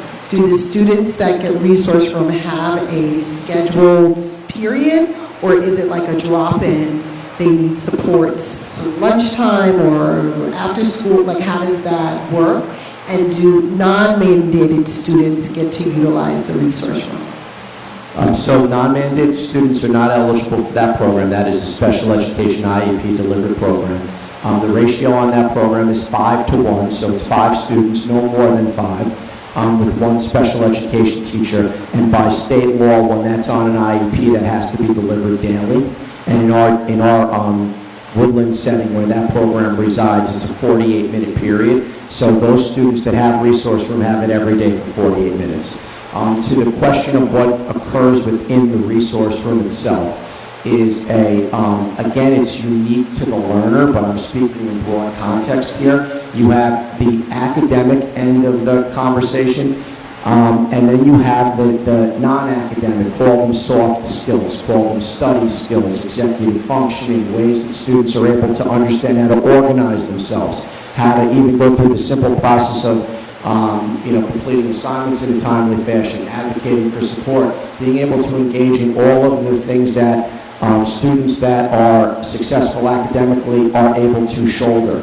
And when we talk about resource room, it's important to note that that program is paired with students that are efforting lesser restrictive environments, so general education environments where the overall demand at times can be a little bit amplified in all of those areas. So what's happening in a resource room is instructional differentiation. So those students would have been oftentimes coming out of self-contained environments where specially designed instruction, scaffolding, differentiation, multiple different modalities of being able to teach something to a learner in an alternate way to the point where the switch gets flipped and they get it, is able to occur in a more one-to-one context, and then also those additional academic-related skills in the executive functioning lane are able to happen. So we're strengthening that student's toolbox to be able to effectively manage for various different academic responsibilities that would coincide with efforting a general ed program. Yes, thank you so much, Mr. Giarusso, and you're done. We truly appreciate it. It was a great presentation. Well, again, thank you very much, and I wish everybody a happy summer. You too, have a happy summer. Okay, trustees, can we join back up on the board, on the dais there, so we can continue our meeting?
Thank you, everyone. I think next on our agenda is committee reports. I'm sorry. Policy review. Thank you. So we have some policies to review. 5411, I see. Oh, and 3310. It looks like.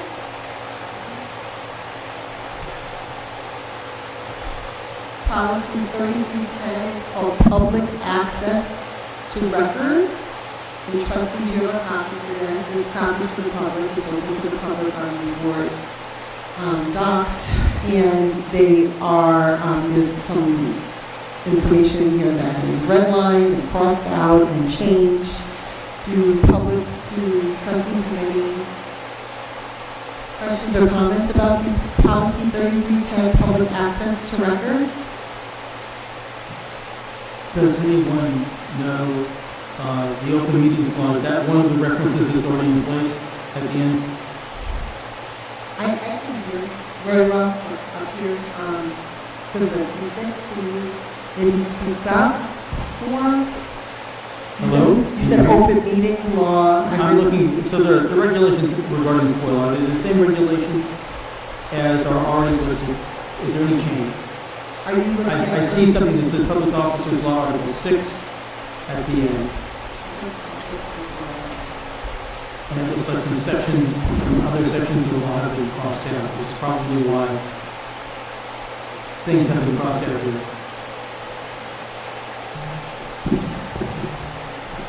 Here, access to district records will be consistent with the rules and regulations established by the New York State Committee on Open Government and will comply with all the requirements of the New York State Freedom of Information Law. Okay. That's the question. What's your question? My question is, are there references here at the end covering those sections?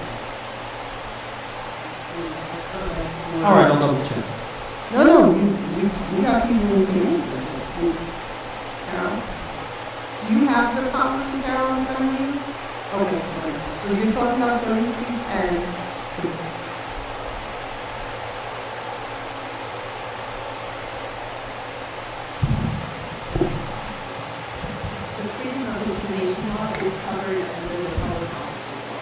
Beautiful, thank you. I'm glad she understood. Sorry. That's why she's our district council. Okay. Anyone else have any other questions about 3310? And I apologize, I can't hear while I'm blowing and the acoustics. It's hard. Oh, sorry. Next is policy 5411, procurement of goods and services.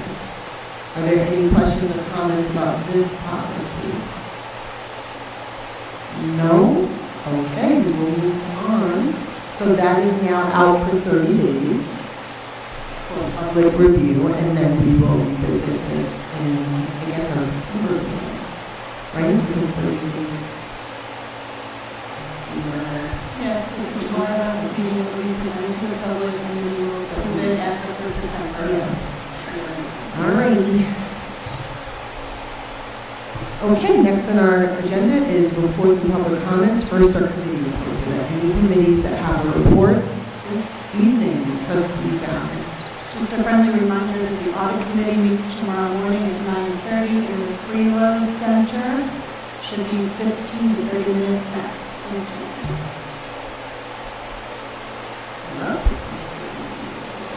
Also, are there any other committee reports? Committee that we met, since the report, let's see about coming dates. And then we'll move on to the board president's report. I just wanted to say that there were some amazing graduation, moving up ceremonies. We had our high school graduation for the 12th graders on Friday, June 23rd. It was wonderful, absolutely wonderful, beautiful. We always have our graduation here on campus. And it was just an amazing thing. It is now up, I believe, on Facebook. A few community members asked me about it. I'm checking now to see if we were able to get it on our YouTube yet, so folks can watch. Not yet, but I was told it will be there soon. And people can look back at the high school graduation and see our students and their the speeches and their joy and their happiness. We have 2 parents on the board that had graduating seniors, and so they were also very happy. And we're ending our year. We're losing our current vice president, but we are gaining another trustee, Jacobson. So our next board meeting will be July 11th. Ms. Jacobson will be here on the dais and joined us. And please continue to support the school district and all of our Board of Education meetings for the year on YouTube. You can look back at them, they're archived, and you can follow along as well. So I want to take this time to say thank you to all the trustees for this busy year. And we have lots more work to do. We still have a whole agenda and an executive session, but I do appreciate your volunteers, your work, and the hours that you spend here in the board. In the board business. Okay, so let's move along to the superintendent's report. That's you, Dr. Anderson. Yes, I have a very brief statement. I want to just end the year and by thanking everyone this past year for your commitment and hard work and all you do in the district for our students in Greenburgh Central School District. I want to thank our community partners, our administrators, our faculty, non-instructional and instructional staff. It is certainly a pleasure to come to work every day and be a part of this great community. It is something special for me, and to be able to work on what I truly believe in and deeply believe in alongside professionals here in Greenburgh Central School District as well as the community and the partners. It is just a remarkable gift, and I want to take this opportunity to tell you that thank you. I think great things are happening in the district. I look forward to next year working with everyone. I want to congratulate all of our families and our students for their extraordinary accomplishments this year. And thank you again, and enjoy your summer and every minute of a well-deserved summer. Thank you. Thank you, Dr. Iverson. I don't know if anyone has any questions or anything about the meeting. I did have a couple of questions. It's business, it's curriculum, business. We talked, Dr. Iverson, last meeting about the board calendar. The district calendar. When is the board going to have access to the district calendar? try to send an email out today, if not, I'll make sure tomorrow. So as I mentioned, the principals, I met with all administrators and directors, and they had an opportunity to go month by month to look at the calendar and look for conflicts and programming and events, so that there was this alignment all 12 months. Wasn't happening. We did not finish that process. We had to, during the meeting, was at the end of the day, Ms. Crouch is finishing that process now. She sent something out to the principals recently to continue to add what they have, and she did mention to me today, as soon as she has an opportunity to finish that, she will be sending it out. Okay, so just as long as it's going to go out way before printing, because board Of course, members, we send it to printing. Okay, so we'll look for an email from Ivy Kraus, and I'll then, put one in my EP update. okay. And next we have the Assistant Superintendent for Curriculum Instruction and Personnel. Oh, sorry, Trustee Warner. Sure, I did have one question, and that was, I know we were looking at a dean of students position, and I know we were looking for a grant for the dean of students position, so we weren't sure how we were going to pay for it, but we were working on it. Do you know how far we've gotten, where we are in the process of looking for that dean of students? So we're waiting until we are very clear on all the retirements, and all of them have been approved. What's happening now, Ms. Raymond and I talked today about that. We kind of have a running total of, because the whole purpose was to the purpose funds for this new position, so it's not new money that we're asking our community to pay for. So once the final count and number of retirements are approved, and we can look at the salaries of those persons, all being going to be replaced, but hopefully with adequate positions and new people who will come in to serve a little cheaper, we can see the difference in that, add up that total, and know then what that amount is that we can purpose for a new position. So it is no haste does make waste in this. We had a lot of back and forth and transition with retirements, if you remember, from just a lot of working through that process. So we're at the end. We think we're close to, we have a job description that I will be sharing with the board at some point. Once we know for certain what that amount is and how much we are able to repurpose for that position. Thank you. So, Trustee Warner, what meeting do we have about the dean of students? I just wanted to know what meeting we have. Yeah, When do we discuss the position? Right, when did we discuss the position? Because I know we discussed the budget passed. I wasn't here last Tuesday. Did I miss any other Tuesday? Was it a leadership meeting? Like, when did Dean of Students ever? It's months ago. It's several months ago. Well, I remember that, budget. but I remember us not saying we were looking for a Dean of Students, but we also know we were waiting for the budget to pass to see what other innovative, creative ideas they had, because I know I was looking at different type of coordinators. So I just want to know why we're only identifying Dean of Students when there could be different things happening with the money. That's all, because I don't remember specifically being told as a board member, we want Dean of Students. There was the great SRO versus Dean of Students debate, and there was also the idea of hiring an additional social worker. And that Right, all I kind remember of the social prior worker was to a the priority. budget. Yeah. I can post it, it's back at least a month ago. So what I do think is important that Trustee Washington is bringing up, that's a huge issue that's really important, is that we don't get to actually discuss things very much. And she's right, it was an idea that came up during budget time as a request from administration to have a dean position. But as you said, social worker and SRO, there were many things that were kind of brought up, and things happened very quickly. There's job descriptions, and then all of a sudden, there's hires. So I think that for me, the bigger picture, and I've heard from other trustees as well, concerns about not being able to fully discuss positions. And tonight on the agenda, we have some positions to be abolished, that really came up during budget time that the board did not fully discuss. There was a vote for the budget that was not unanimous because there was some concern about abolishment of positions. But again, to fully have that public session, conversation, discussion doesn't happen. So I can understand why Trustee Washington says, when did we agree on a dean? Because while that might have been an idea, the board didn't fully discuss that idea and what that means and what funding looks like and all of that. So I'm just saying, it just sounds so matter-of-factly, and I'm just like, I just don't remember it being to that point where we were like, yes, this is where we're going.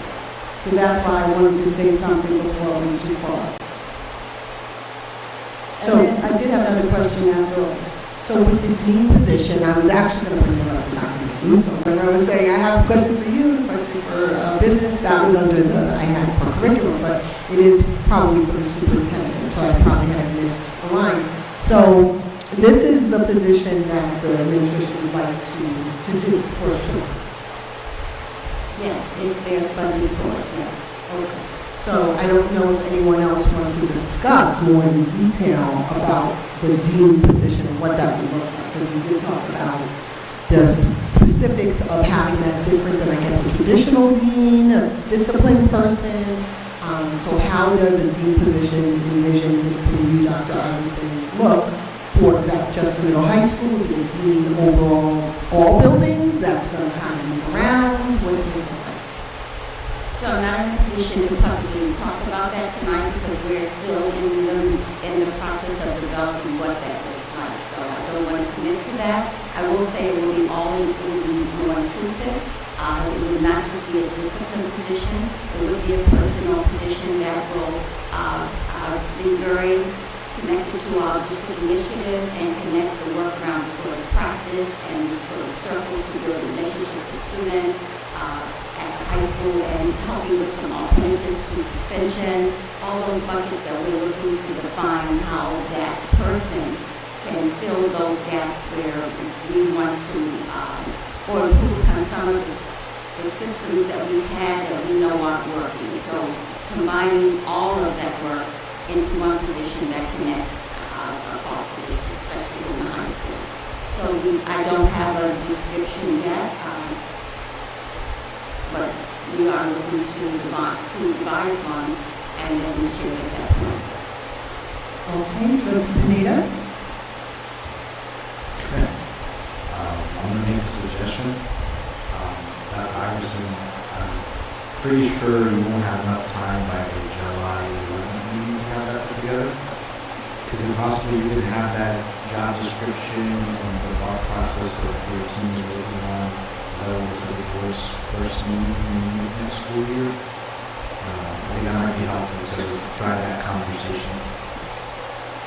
Yes, I think we will. We're working on it. But actually, I mean, we had several conversations around this position. We just talked about it. We just never settled on it. We talked about it at the point that we talked about it and then we could move on it because we just had other positions and other priorities. But I think throughout the year, this is always been a topic we've talked about in terms of how we put in place a person or position that can help bridge the gap in discipline so that we offer alternatives to discipline as well as suspension, but also is connected to changing behaviors around using the restorative practice sort of view, as well as creating a climate in the community and high school that connects a person with staff and students before that person goes to administration. So we've just been bouncing it around. We're giving these calls and say, well, we'll wait through the budget season. The idea of incentive came up as an innovative way to see if there was a way we could use monies already in the budget to possibly fund this position. And during that conversation, there was around SRO. I remember but we never really settled on anyone. With SRO, if you remember, we got feedback that right now they were short on support in the police department, so that they need to get back to us. So that kind of went by the wayside. We tossed around many ideas. My whole point is that during that budget season, our vision was how do we improve our schools so that we reduce suspensions, we offer alternatives to suspensions, and build a climate where our students are learning how to turn behavior around through a restorative approach, peacefully learn to coexist, build a bridge between the office and the classroom, and build that bridge between the classroom, student, and the teacher. So the description is to look at how all those pieces come together in one position at the high school, but also possibly giving some support. We just say at one point daily, because we had a lot of concerns around the discipline daily. So it was something we talked about very often throughout the budget season. We just did not include it in the budget as a new position because we wanted to keep that cap below. We knew we had other priorities, and so the whole idea of the incentive was, if we do this, is there an opportunity from the money saved to get more bang for our buck? And during our conversations where we talked very specifically about the dean of schools. And we even talked about not calling it that. We said as a group, we need to look at the title. We don't like the name of dean. So it's not a new topic. We didn't settle on it, but it has come back up in many of the leadership meetings. Where are you on the dean? Are we still having the dean? Many board members are changing their thoughts about the dean. I've heard a lot of conversations around that. So, and my answer is then we need to wait until we see if we have the money. And the retirement piece became a process, for lack of, where we went through several iterations of that before we finally got that piece done. Now, since we know who those people are, we can compute what they were making. We now know the difference in what we possibly can have. We can not only talk about the other positions as well. We're looking to see what else we can do with the saved money to repurpose to get even more supports in the district for our students. So it's not a hasty decision because there were just so many pieces to it. I do know once we are ready for that, that will be something certainly brought to the leadership committee as well as the board before we know we can move forward. We're just not in a position to clearly articulate tonight. Yes, there's a dean. We don't, right now I can't say we know for certain. I don't know the dollar amount. If we have that too. And I have that too in the fund. So I just want to bring this up. So when we first came to the district, I'm not sure, and anyone can tell me I'm absolutely incorrect, but I know part of the board's vision was not to continue to add administration. Research shows that students that have a lot of negative behavior, one is because they're not engaged and they're not challenged in the classroom. So we also talked about the social emotional learning of every child, and I know you're talking about massaging the name, but I just want us to be very transparent, because as soon as you start to talk about positions, as soon as you start to even have certain conversations, a lot of rumors start to come up. So I don't want to feel that I've been hoodwinked or anything that we said from the beginning when we said we don't want a top-down approach. We don't want more administration.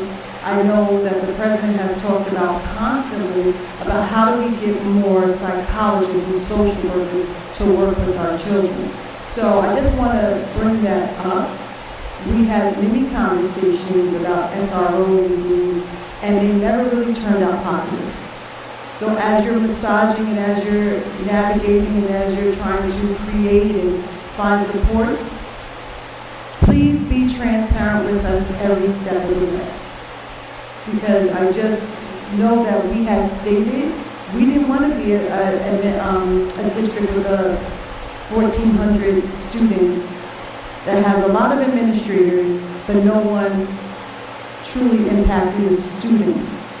So I just want to keep that in the forefront. I want to be, very transparent to you also. And because that was a awakening for me when Trustee Warner said it as if it was factual. So I just wanted to bring that. So I appreciate that, Trustee Washington. I'm not anything but transparent.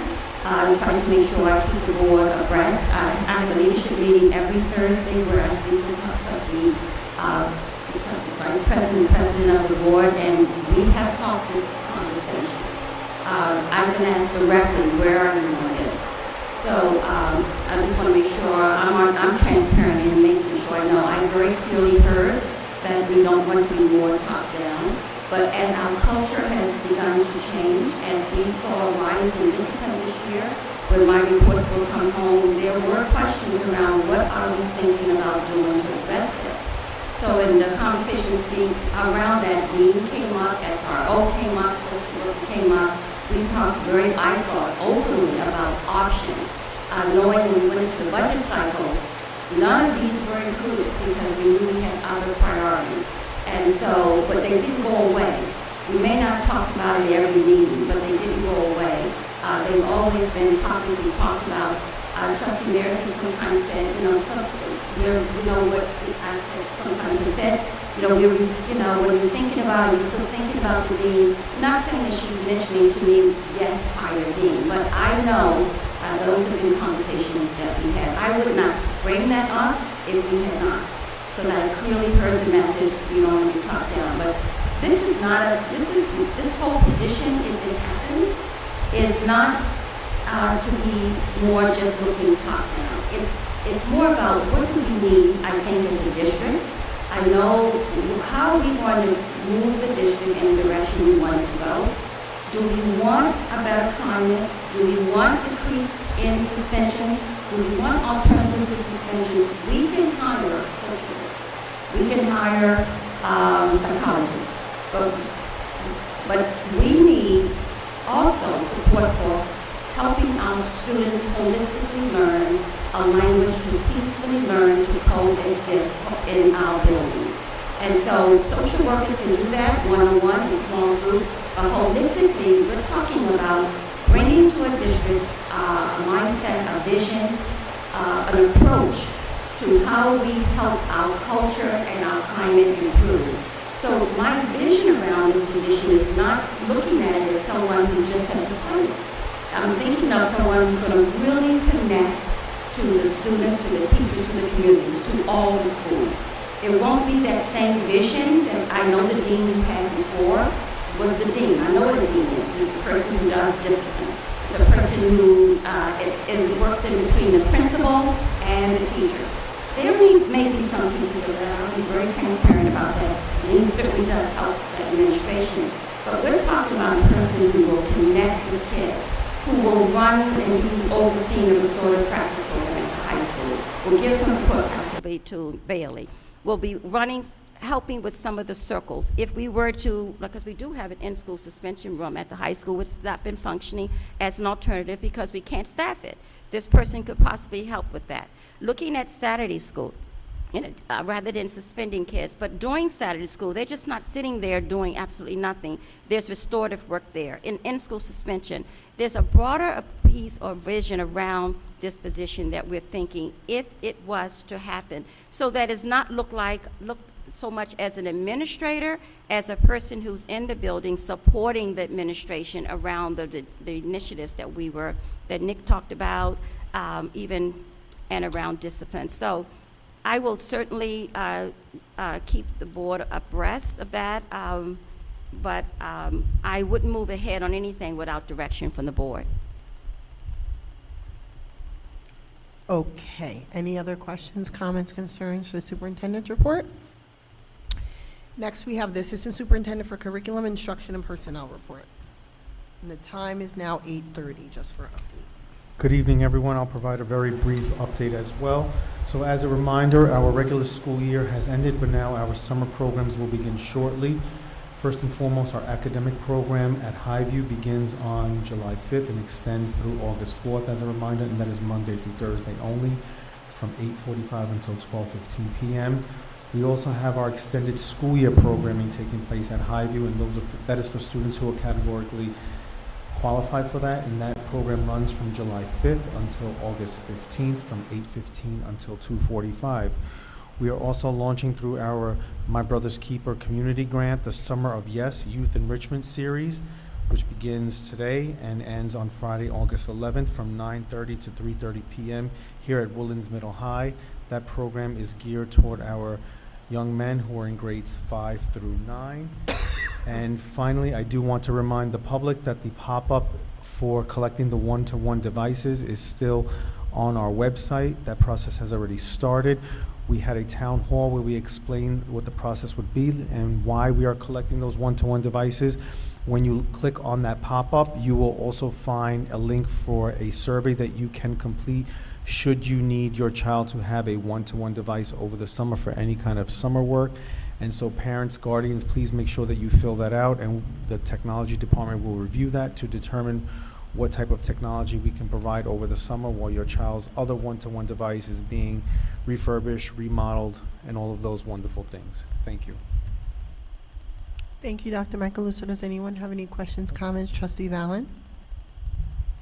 I'm sorry, I'm going to have to prolong your presentation with a few questions. One, you mentioned all the summer programs. Are there spots still available in either the Highview program or the MBK? And if so, who do they contact? MBK program is currently closed, I'm told, but if there's an extenuating circumstance, parents may always contact Anthony Gaines regarding that, and his information is posted on the flyer that's in the news section of the district website. And then we do still have some space available in the academic program, and parents may contact Joanna Kahn, Jkahn, at greenburghcsd.org, or they may also contact me for the summer program, and I will put them in touch with Ms. Kahn if they are unable to do so. Thank you. Okay, one more thing I know that's going on this summer is the ENL theater program. Is that something you could inform us about? Are their registrations still open? So we still do have some vacancy and some availability in that. That program is actually a component of the academic program, so it's not a standalone. Okay. It happens at the end of the summer program, so after the 12:15 dismissal, we do have approximately, don't quote me on this, I believe 30 seats of, what was the full, I'm not sure where we are with the enrollment on that, but I do know we have some spaces available in that, and Ms. Khan can also help with that as well. Okay, I'm not done. Sorry. Go ahead. I'm sorry. I should have given you a heads up. Stick with this question. The Board of Education voted not to continue with a provider of our specific website. The Director of Technology was going to fold in our website to the district website. That what we were using dies on June 30th. Do we know if that's already been taken care of, or can we get an update by Friday on whether all of our things will migrate in time? Thank you for that reminder. I will follow up and I will place something in the Friday packet on that. Okay, and hopefully I'll have access to it because June 30th, I may not. Okay, so that's that. And I think, sorry, I'm so sorry. We heard a great presentation earlier today. Kudos again to Mr. Giarrusso and to your leadership with him. I saw on his slide, of course, he was referencing the CEQA. You know, I like to bring up things that have deadlines. So the District Comprehensive Improvement Plan and/or the CEQA, I think we need to renew or reapprove every year. Is that something we'll see July 11th, or is that something we're going to do first thing in September? Can you? So Dr. Iverson and I have spoken about District Comprehensive Improvement Planning because we are a district in good standing. We are not required to submit a DSIP to the state following a deadline, but we did speak about we would use the state's template for ongoing continuous improvement, and that's work that Dr. Iverson has planned for us to do over the summer in various different arenas and up into the retreat that will happen in August as well. Great. So when we changed from a targeted district to district in good standing with the 21 district in good standing is not, it's local support. Good standing has been replaced with local support, and what that means is districts have the flexibility to create a plan that best suits their needs, but they're not required to have specific components that the state would require. Gotcha. And that's the current in vogue name for a good standing. If that changes, it might, and we would let you know. But for my layman's, we made enough progress in targeted areas that now we have that flexibility, whereas before we did not. Correct. Okay, so that's great news. Sorry, I may have one more thing. Okay.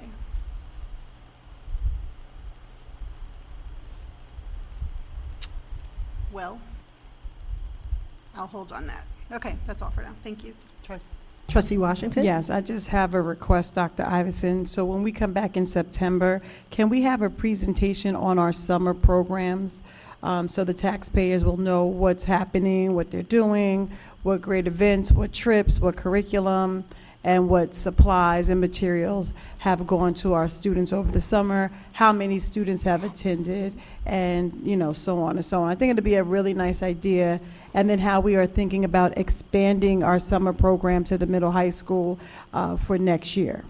I think that's a great idea. Thank you, Trustee Washington. We will definitely do that. And you're right on the mark, on the mark in that we're looking to expand definitely at the middle and high school next year. That's a goal. I mean, we know it's not in place now, but we're looking to make sure that's in place next summer. That is a missing piece. We know that, but we're planning to improve upon that and have some offerings, and even here at the middle school even, because right now middle school is over at Highview. We're hoping we can have a program right here housed at the middle high school. So we will plan that for agenda when you and I talk, Trustee Mayors, on what agenda you would like to have that on, but we'll be ready with a report. Thank you. Okay. I'm sorry, Trustee Mears, before we So continue. Dr. Macaluso, you know that with that I did. directive to start, we can, as we finish up the summer, we can start collecting and putting that data together. I have that. One point of clarification as I was explaining the DSIP, so we are continuing our work with CEQA that is separate from the DSIP, and so CEQA provides us with professional development in the target area of working with faculty who educate students with disabilities. And so one of the things that we'll be looking at, as Mr. Girusso highlighted in his presentation, was looking at how we can enhance some of the discourse techniques that we use in our special education classes. And then we're also overlaying with that some reading fluency types of things and how we can get students to comprehend what they read through discourse in addition to fluency.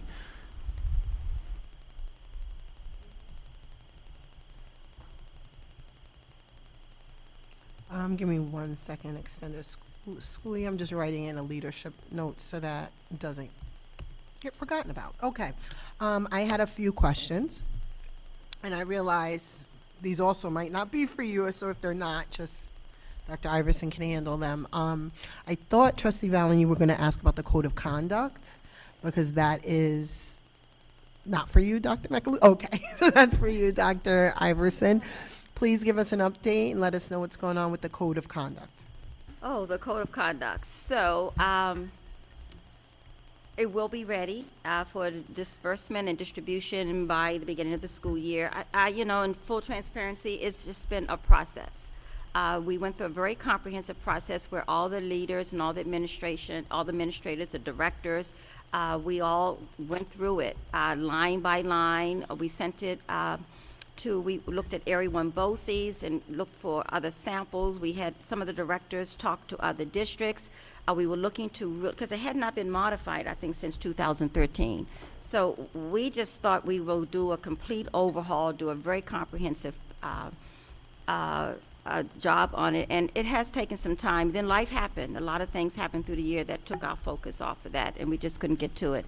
Where we are right now, all the administrators have put their input in it. Our attorney has looked at it and given her blessing and additions there. And what Ivy and I have done, we've spent now maybe when we can sit uninterrupted an hour and go through it line by line again, editing it, paging it differently because we've added a lot of information, so the shifting of the pages happen. It's just that last minute editing that's going on. But we added some things this year. The book was more discipline focused. We wanted the code of conduct to be reflective of where we're going as a district around this positive support for discipline.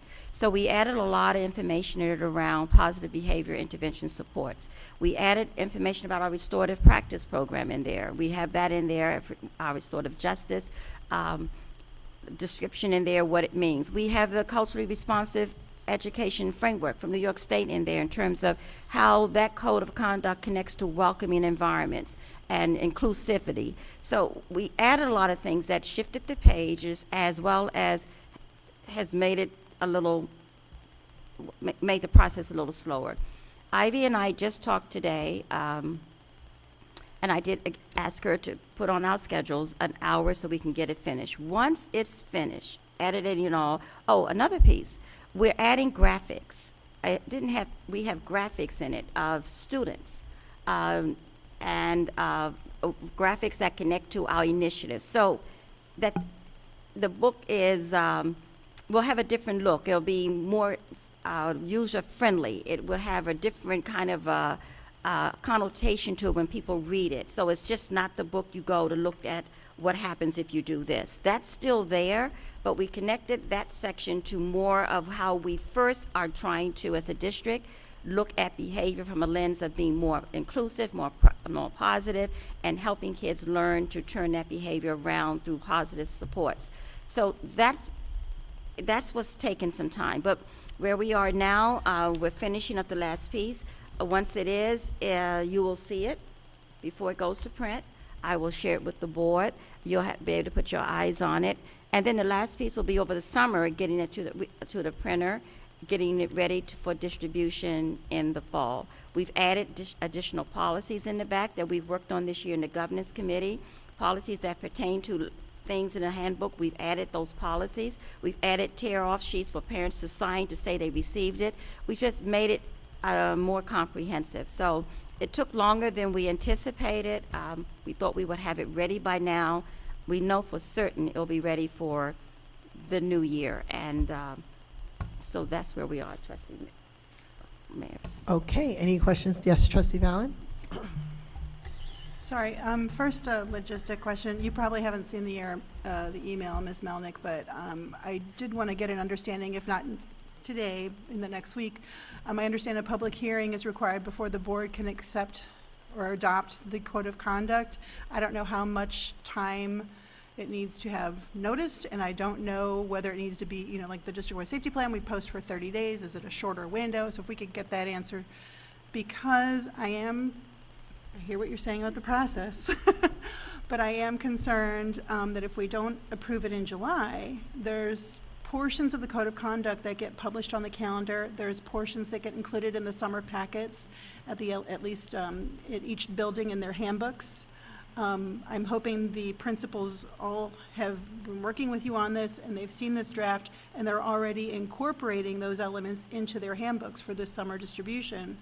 But because there's a lot of things that touch the code of conduct rather than just the packet you're putting together, I think we need to be mindful that, yes, it's been many years since it's been done, but I want to make sure we're looking at the whole picture. And the sooner we get our eyes on it, and if we could do it in July, that'd be great. So I look forward to a reply to the email. We'll shoot for that. Dr. Iverson, have the principals seen the code of conduct? Yes, Okay. they were the first group to look at it. To add to it. So when can the board get a look at it so that we can get it on the agenda? We'll shoot for July. When we'll shoot for the July, try to shoot for the July 11th. I'll try real hard to shoot for July 11th. Are there many, what are the meetings during the summer? Are we meeting more than July 11th? Is that July 11th the last meeting for the summer with the board? So this is going to be, this is the last meeting, So- and then July 11th is the Is the- first, yeah. meeting. I'll just send it to the board via the packet, but, Yeah. okay, you mean like that? Okay. Yeah. I think the packet is helpful, right? It's a large document. Yeah, I was going to say, if the content is pretty stable, making it pretty and presentable, I think that's less of an issue as far as the board approving and reviewing the content, but that's just one person Okay, opinion on that. yes, you're right, because I can add that later. All right. Okay, any other questions or comments? I had one more for Dr. Macaluso. If it's not for you, let me know. I did hear some concern that report cards were not sent home. I explained to a parent that I looked through the parent portal for my child, this elementary and high school, middle high school. So was that a change that there were, or did just, I not get them and parents not get that? Certain parents maybe didn't get them yet. Maybe they're coming. I'm not aware of a change. However, I Okay. did receive a correspondence from my parent today regarding the same, so I will follow up on that as well. Awesome, thank you. Any other questions, comments, curriculum? No, we'll move on to Assistant Superintendent for Business, Ms. Raymond. I'm sorry. I just wanted Dr. Macaluso just to let the community know that they still have access to iReady, right? So parents will know that they still can access iReady over the summer. Correct. That's helpful, thank you. Ms. Raymond. Thank you. For the month of May, the treasurer's report, we began the month with $44,721,201, deposited $1,808,556, and dispersed $7,327,949 to end the month with $39,201,809. And just real quick to give you a fast update on what's been going on, they started Phase 1 construction at the Early Childhood Program Building. I have some pictures that I will include in your Friday update. As well as at R.J. Bailey Elementary School, they began pulling out the heaters to start the ventilation, or to continue the ventilation work there. When we had the thunderstorms last night and into the early morning, we did get 3 strikes on our campus. We lost electric at the Teacher Center, Early Childhood, Transportation, and the Mansion, but Con Edison was out here immediately and put us back in service. So we were out of electric in that area for a short period of time, but everything has been restored. Today there was a meeting with BBS Architects regarding the electric buses and stations.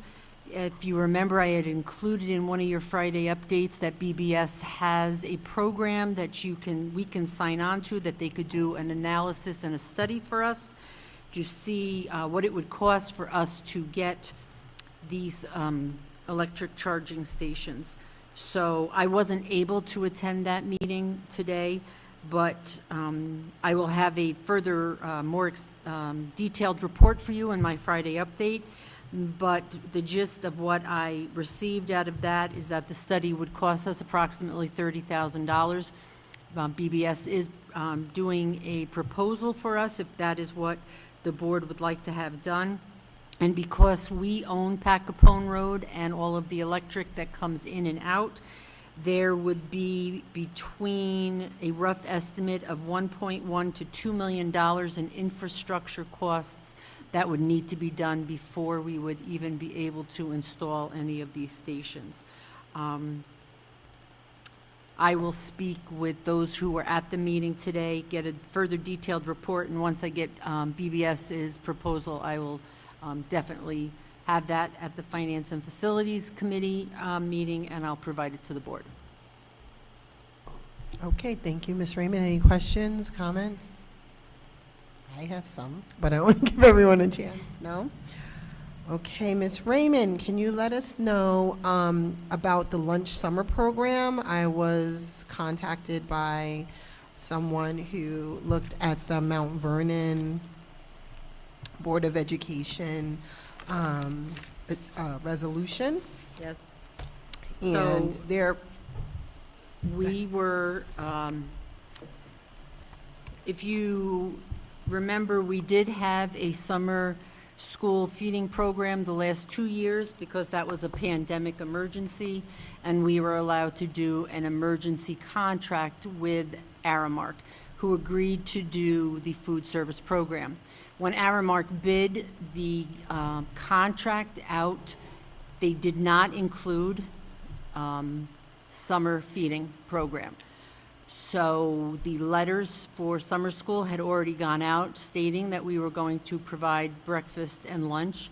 So I put out on the listserv of business officials, was anybody doing a summer feeding program, and would it be possible if Greenburgh was able to piggyback off of that so that we could provide the breakfast and lunch. About 3 or 4 school districts in Westchester and Rockland County contacted us, and for one reason or another, some of them fell through with being able to provide the meals, but Mount Vernon is part of that community eligibility grant that they had received and said that we would be able to join their summer food service program. Somebody from Greenburgh will attend a meeting on the SFSP, it's called, what the protocols are this Thursday, so that we know exactly the information that needs to be collected. We will pay Mount Vernon for the meals that they do provide for us, and then we will be able, because we filled out the application with child nutrition, we will be able to submit those claims to child nutrition to get reimbursement like we do during the school year. Okay, so the Mount Vernon resolution, where they had their board approve helping us, said that the Greenburgh schools have reached out to several surrounding school districts to try to find another school district willing to help them with their summer breakfast and lunch program serving about 380 children. So my first question is, how many children are we serving? Not one other school district has been able to or willing to help this community.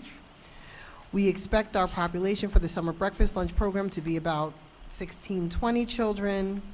The summer breakfast and lunch program is funded through federal state sources and has no bearing on the general fund budget for Mount Vernon.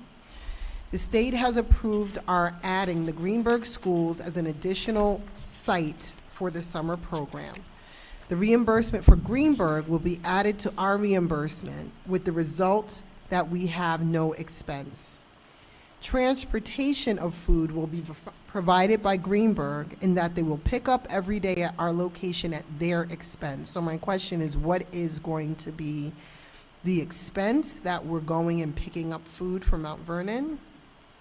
All staffing for the summer program paid for federal and state sources, including any extra due to increased food operation. And there is no cost from the school district, as this is paid entirely from federal and state funds. So I guess it's So very we will important. have our courier go every morning to Mount Vernon, the cafeteria location that is providing the meals, to pick up our breakfast and lunch and bring it back to probably Highview.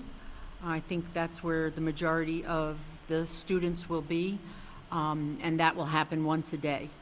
So I need the update on the number of children, number of what meals, I I have, guess, yep. number of meals, and the costs. So from what I have here, from the most recent email on students, there'll be 206 students between the pre-kindergarten, K through 8 general education, and ESY. So they have 380, which is... We will only ask for what we need. Okay, and then the cost, and you might not have it now, I'm just saying, like, how do we get, how much this is costing? Because I don't know what happened with us not getting the program and having to piggyback, but... We asked Aramark to do the program, and they refused because they did not bid on it in their original contract. If they were to do it, we would have had to go back out to bid just for this service, and Aramark said that it was too late, that they wouldn't bid on it. That's why we asked to piggyback off of another school who already had an existing summer school program. So Mount Vernon, there were 2 school districts that finally said that they could do it, Mount Vernon, and one that was in Rockland County. Mount Vernon was closest for us to do the program with. Okay, my other questions were, speaking of positions, I'm glad Trustee Washington asked about that. When did we talk about it? Another position that was mentioned around budget time, but we didn't fully vet and talk about, was a security supervisor. So what's going on with that? Is that something that... We are in the process of coming up with a job description on what it is exactly we want that position to do, and then we will put it out, we will advertise for it, and then interview. So something we also need to talk about, which we probably will have to talk about, I guess, I don't know what committee, or leadership or something, we will have to talk about when we do create positions, how that's going to, like that process. And if, actually, I think I'll stop there for now. But we are going to have to probably talk about that a little bit more. We'll talk about it more. We should Okay. talk about that more. And so, you know, the board should kind of talk about if we want a security Sure. supervisor or not. And then my last question is talking about the senior prank. We had tons of visitors at our last board meeting talk about the senior prank. There's been different amounts floating around. We had board members come themselves to see some of the damage that happened to the school district. And I advised someone, I don't know who, to be prepared to answer the question about the cost, the damage from the senior prank Yes. on June 13th. Mhm. So if someone So there are 2 cafeteria tables that need to be replaced. That would be $2,023 per table for a total of $4,045. A computer monitor was destroyed, that's $122. An interactive board that had just been placed in a classroom, $6,299. Excuse me, an 80-inch TV screen that is in the Commons, $1,045. Textbooks and novels that were destroyed in a classroom, $2,000. That alone is more than $13,000, and then we had some staff overtime that I've included in this number. We had staff that did stay on campus. We did have staff that was here 24 hours a day to watch the tent and some of our surrounding areas. I'm sorry, Ms. Raymond, the tent in our surrounding areas is not part of the senior prank? It could have been. No, the senior prank was on June 13th. The tent was not up then? Correct, but we had staff out there monitoring the tent 24 hours a day, so it didn't get vandalized. Taking that out, it's $13,433 of damage. So, okay, I'm sorry, you said 13,000, what was the rest? It would be $13,433. And how much did you pay for staff to 24-hour monitor a tent? Well, it wasn't just that. We did pay staff overtime to do the cleaning. That was $1,577 for a total of $15,088. So the cleaning, the $1,577 was for cleaning and tent monitoring? Correct. Okay. And total was $15,088. 15088. Okay. This has been reported to our insurance company. We have not heard back from them. They have had several questions that we have been going back and forth and answering. We have no determination on what it is they will be covering. Okay. And the deductible amount for the insurance? It varies by items. There's different deductible amounts for different things. All righty. Any other questions, comments? Trustee Valen? Sorry, I'm going to follow up on the lunch item again. When you talk about how Aramark did not include it in their bid, is that a year-to-year contract or? No, this is a 3 or 5 year contract. And when does it expire? It expires next year. We will Next be year. going out to bid for food service and for transportation all And next does it year. expire June 30th? So when you go out, when we do the RFPs? We will include summer school. Okay. We will which would begin include that summer July school and for that- because I'm being positive that we will become a community eligibility school. So, And even then, before we were, okay, let me get back to that because that was my next question.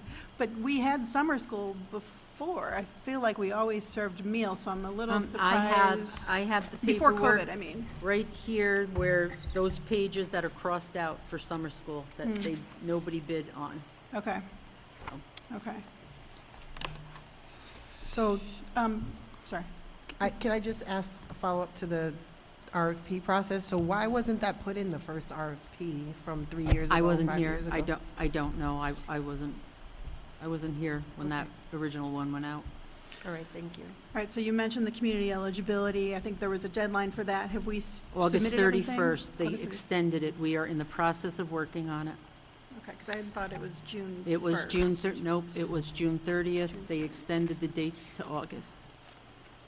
Okay, so CEL due 8/31. Is that being worked on with our BOCES partners or in-house? In-house. Okay. And then, on a related note, and planning ahead for next year, I think we've talked off and on this year about after-school snacks, how they are included as part of the National School Lunch Program. If we do certain things, are we building that into our processes for next year so that we can have free after-school snacks for all students who? That would be a whole nother application that we would have to apply for. And that is on our radar. But again, we'd have to be accepted into the program. Right, okay, I thought there was, again, I'm not the expert, but when I did my quick research, I thought there was a way we could build that into what we currently have approved and then a more extensive one. It could be, So hopefully I think it you could guys be have some into the time. community eligibility one. Okay, right, because I think with our current non-community eligibility provisions, we have some sort of access to it. But because it does require certain processes as far as, I don't know if it's like student attendance being taken, which we do anyway. It does. For clubs, Student attendance and has who's to be receiving the taken. meals. It's just so we have that all built into what each building does. Correct. When we start school. Right. Anything after school would have to be offered snacks. Okay, thank you. Okay, yes, trustee Long? Ms. Raymond, the food services contract officially ends, is that June 30th of next year? For Aramark? For Aramark, Correct. yes. Mhm. And so, looking at our policy 5411, which is about procurement and goods and services, it says that notice to bidders would not be less than 5 days prior to the opening bid date. When approximately will you start working on that contract? So I was going to get together with you and see if we could reconvene the nutrition committee so we could go over that RFP, because if you remember, this year we spoke a lot about that and there were a lot of good ideas, so that we could either add, delete, or improve the wording and what it is we want in our food service program. And then once we did that, I would get it to Carol to approve, and then we could get it out. So I was venturing to think we would have to start around September, October to get that started, because I wouldn't keep that RFP out 5 days. I'd keep that out for a minimum of a month. Okay, very good. Sooner the better. Correct. Yep. Yeah, I mean, this stuff is supposed to be public, and we're on board docs. Found it. Contract food service provider. So this is public, right? Everyone can see it. I don't. The contract for this food service provider? It Aramark? should be, yes. Wonderful. So everyone can see it for themselves. Wonderful, great. Okay, so 2019, June 25th, 2019 is when it was accepted. Okay, great. Any other questions, comments, concerns? If not, we'll go into public comments. Well, I was going to just state, but I heard Trustee Along, because we talked about this Aramark for a while, right? So thank you for bringing it up so we can actually get some action. Because I was just thinking, why are we still dealing with people who don't want to give us a contract when it comes to feeding our kids? So please make that happen. Thank you. And right on the front page here, programs, please check all that apply. There's a box for Summer's food service program that's not checked. Right. So So I don't what know I why. was planning on doing was going on the listserv and asking other schools what did they use for RFPs, and trying to maybe recreate our own with, why reinvent the wheel if we can use somebody else's wording, but not so much use what we've done in the past, see if there's something better that's out there. Okay. Any other questions, comments, concerns? No. Hearing none. Any public comments? No. No. Next, I have an anticipated adjournment to executive session, D1. Can I get a motion? I move that we adjourn to executive session to discuss the employment history of particular persons being considered for board action at this evening and at the next meeting. Second. It's been properly moved in second. Is there any discussion? Hearing none. All those in favor? Aye. Any opposed? Any abstentions? Motion carries. We're now in executive session. It is 9:06 p.m. Thank you.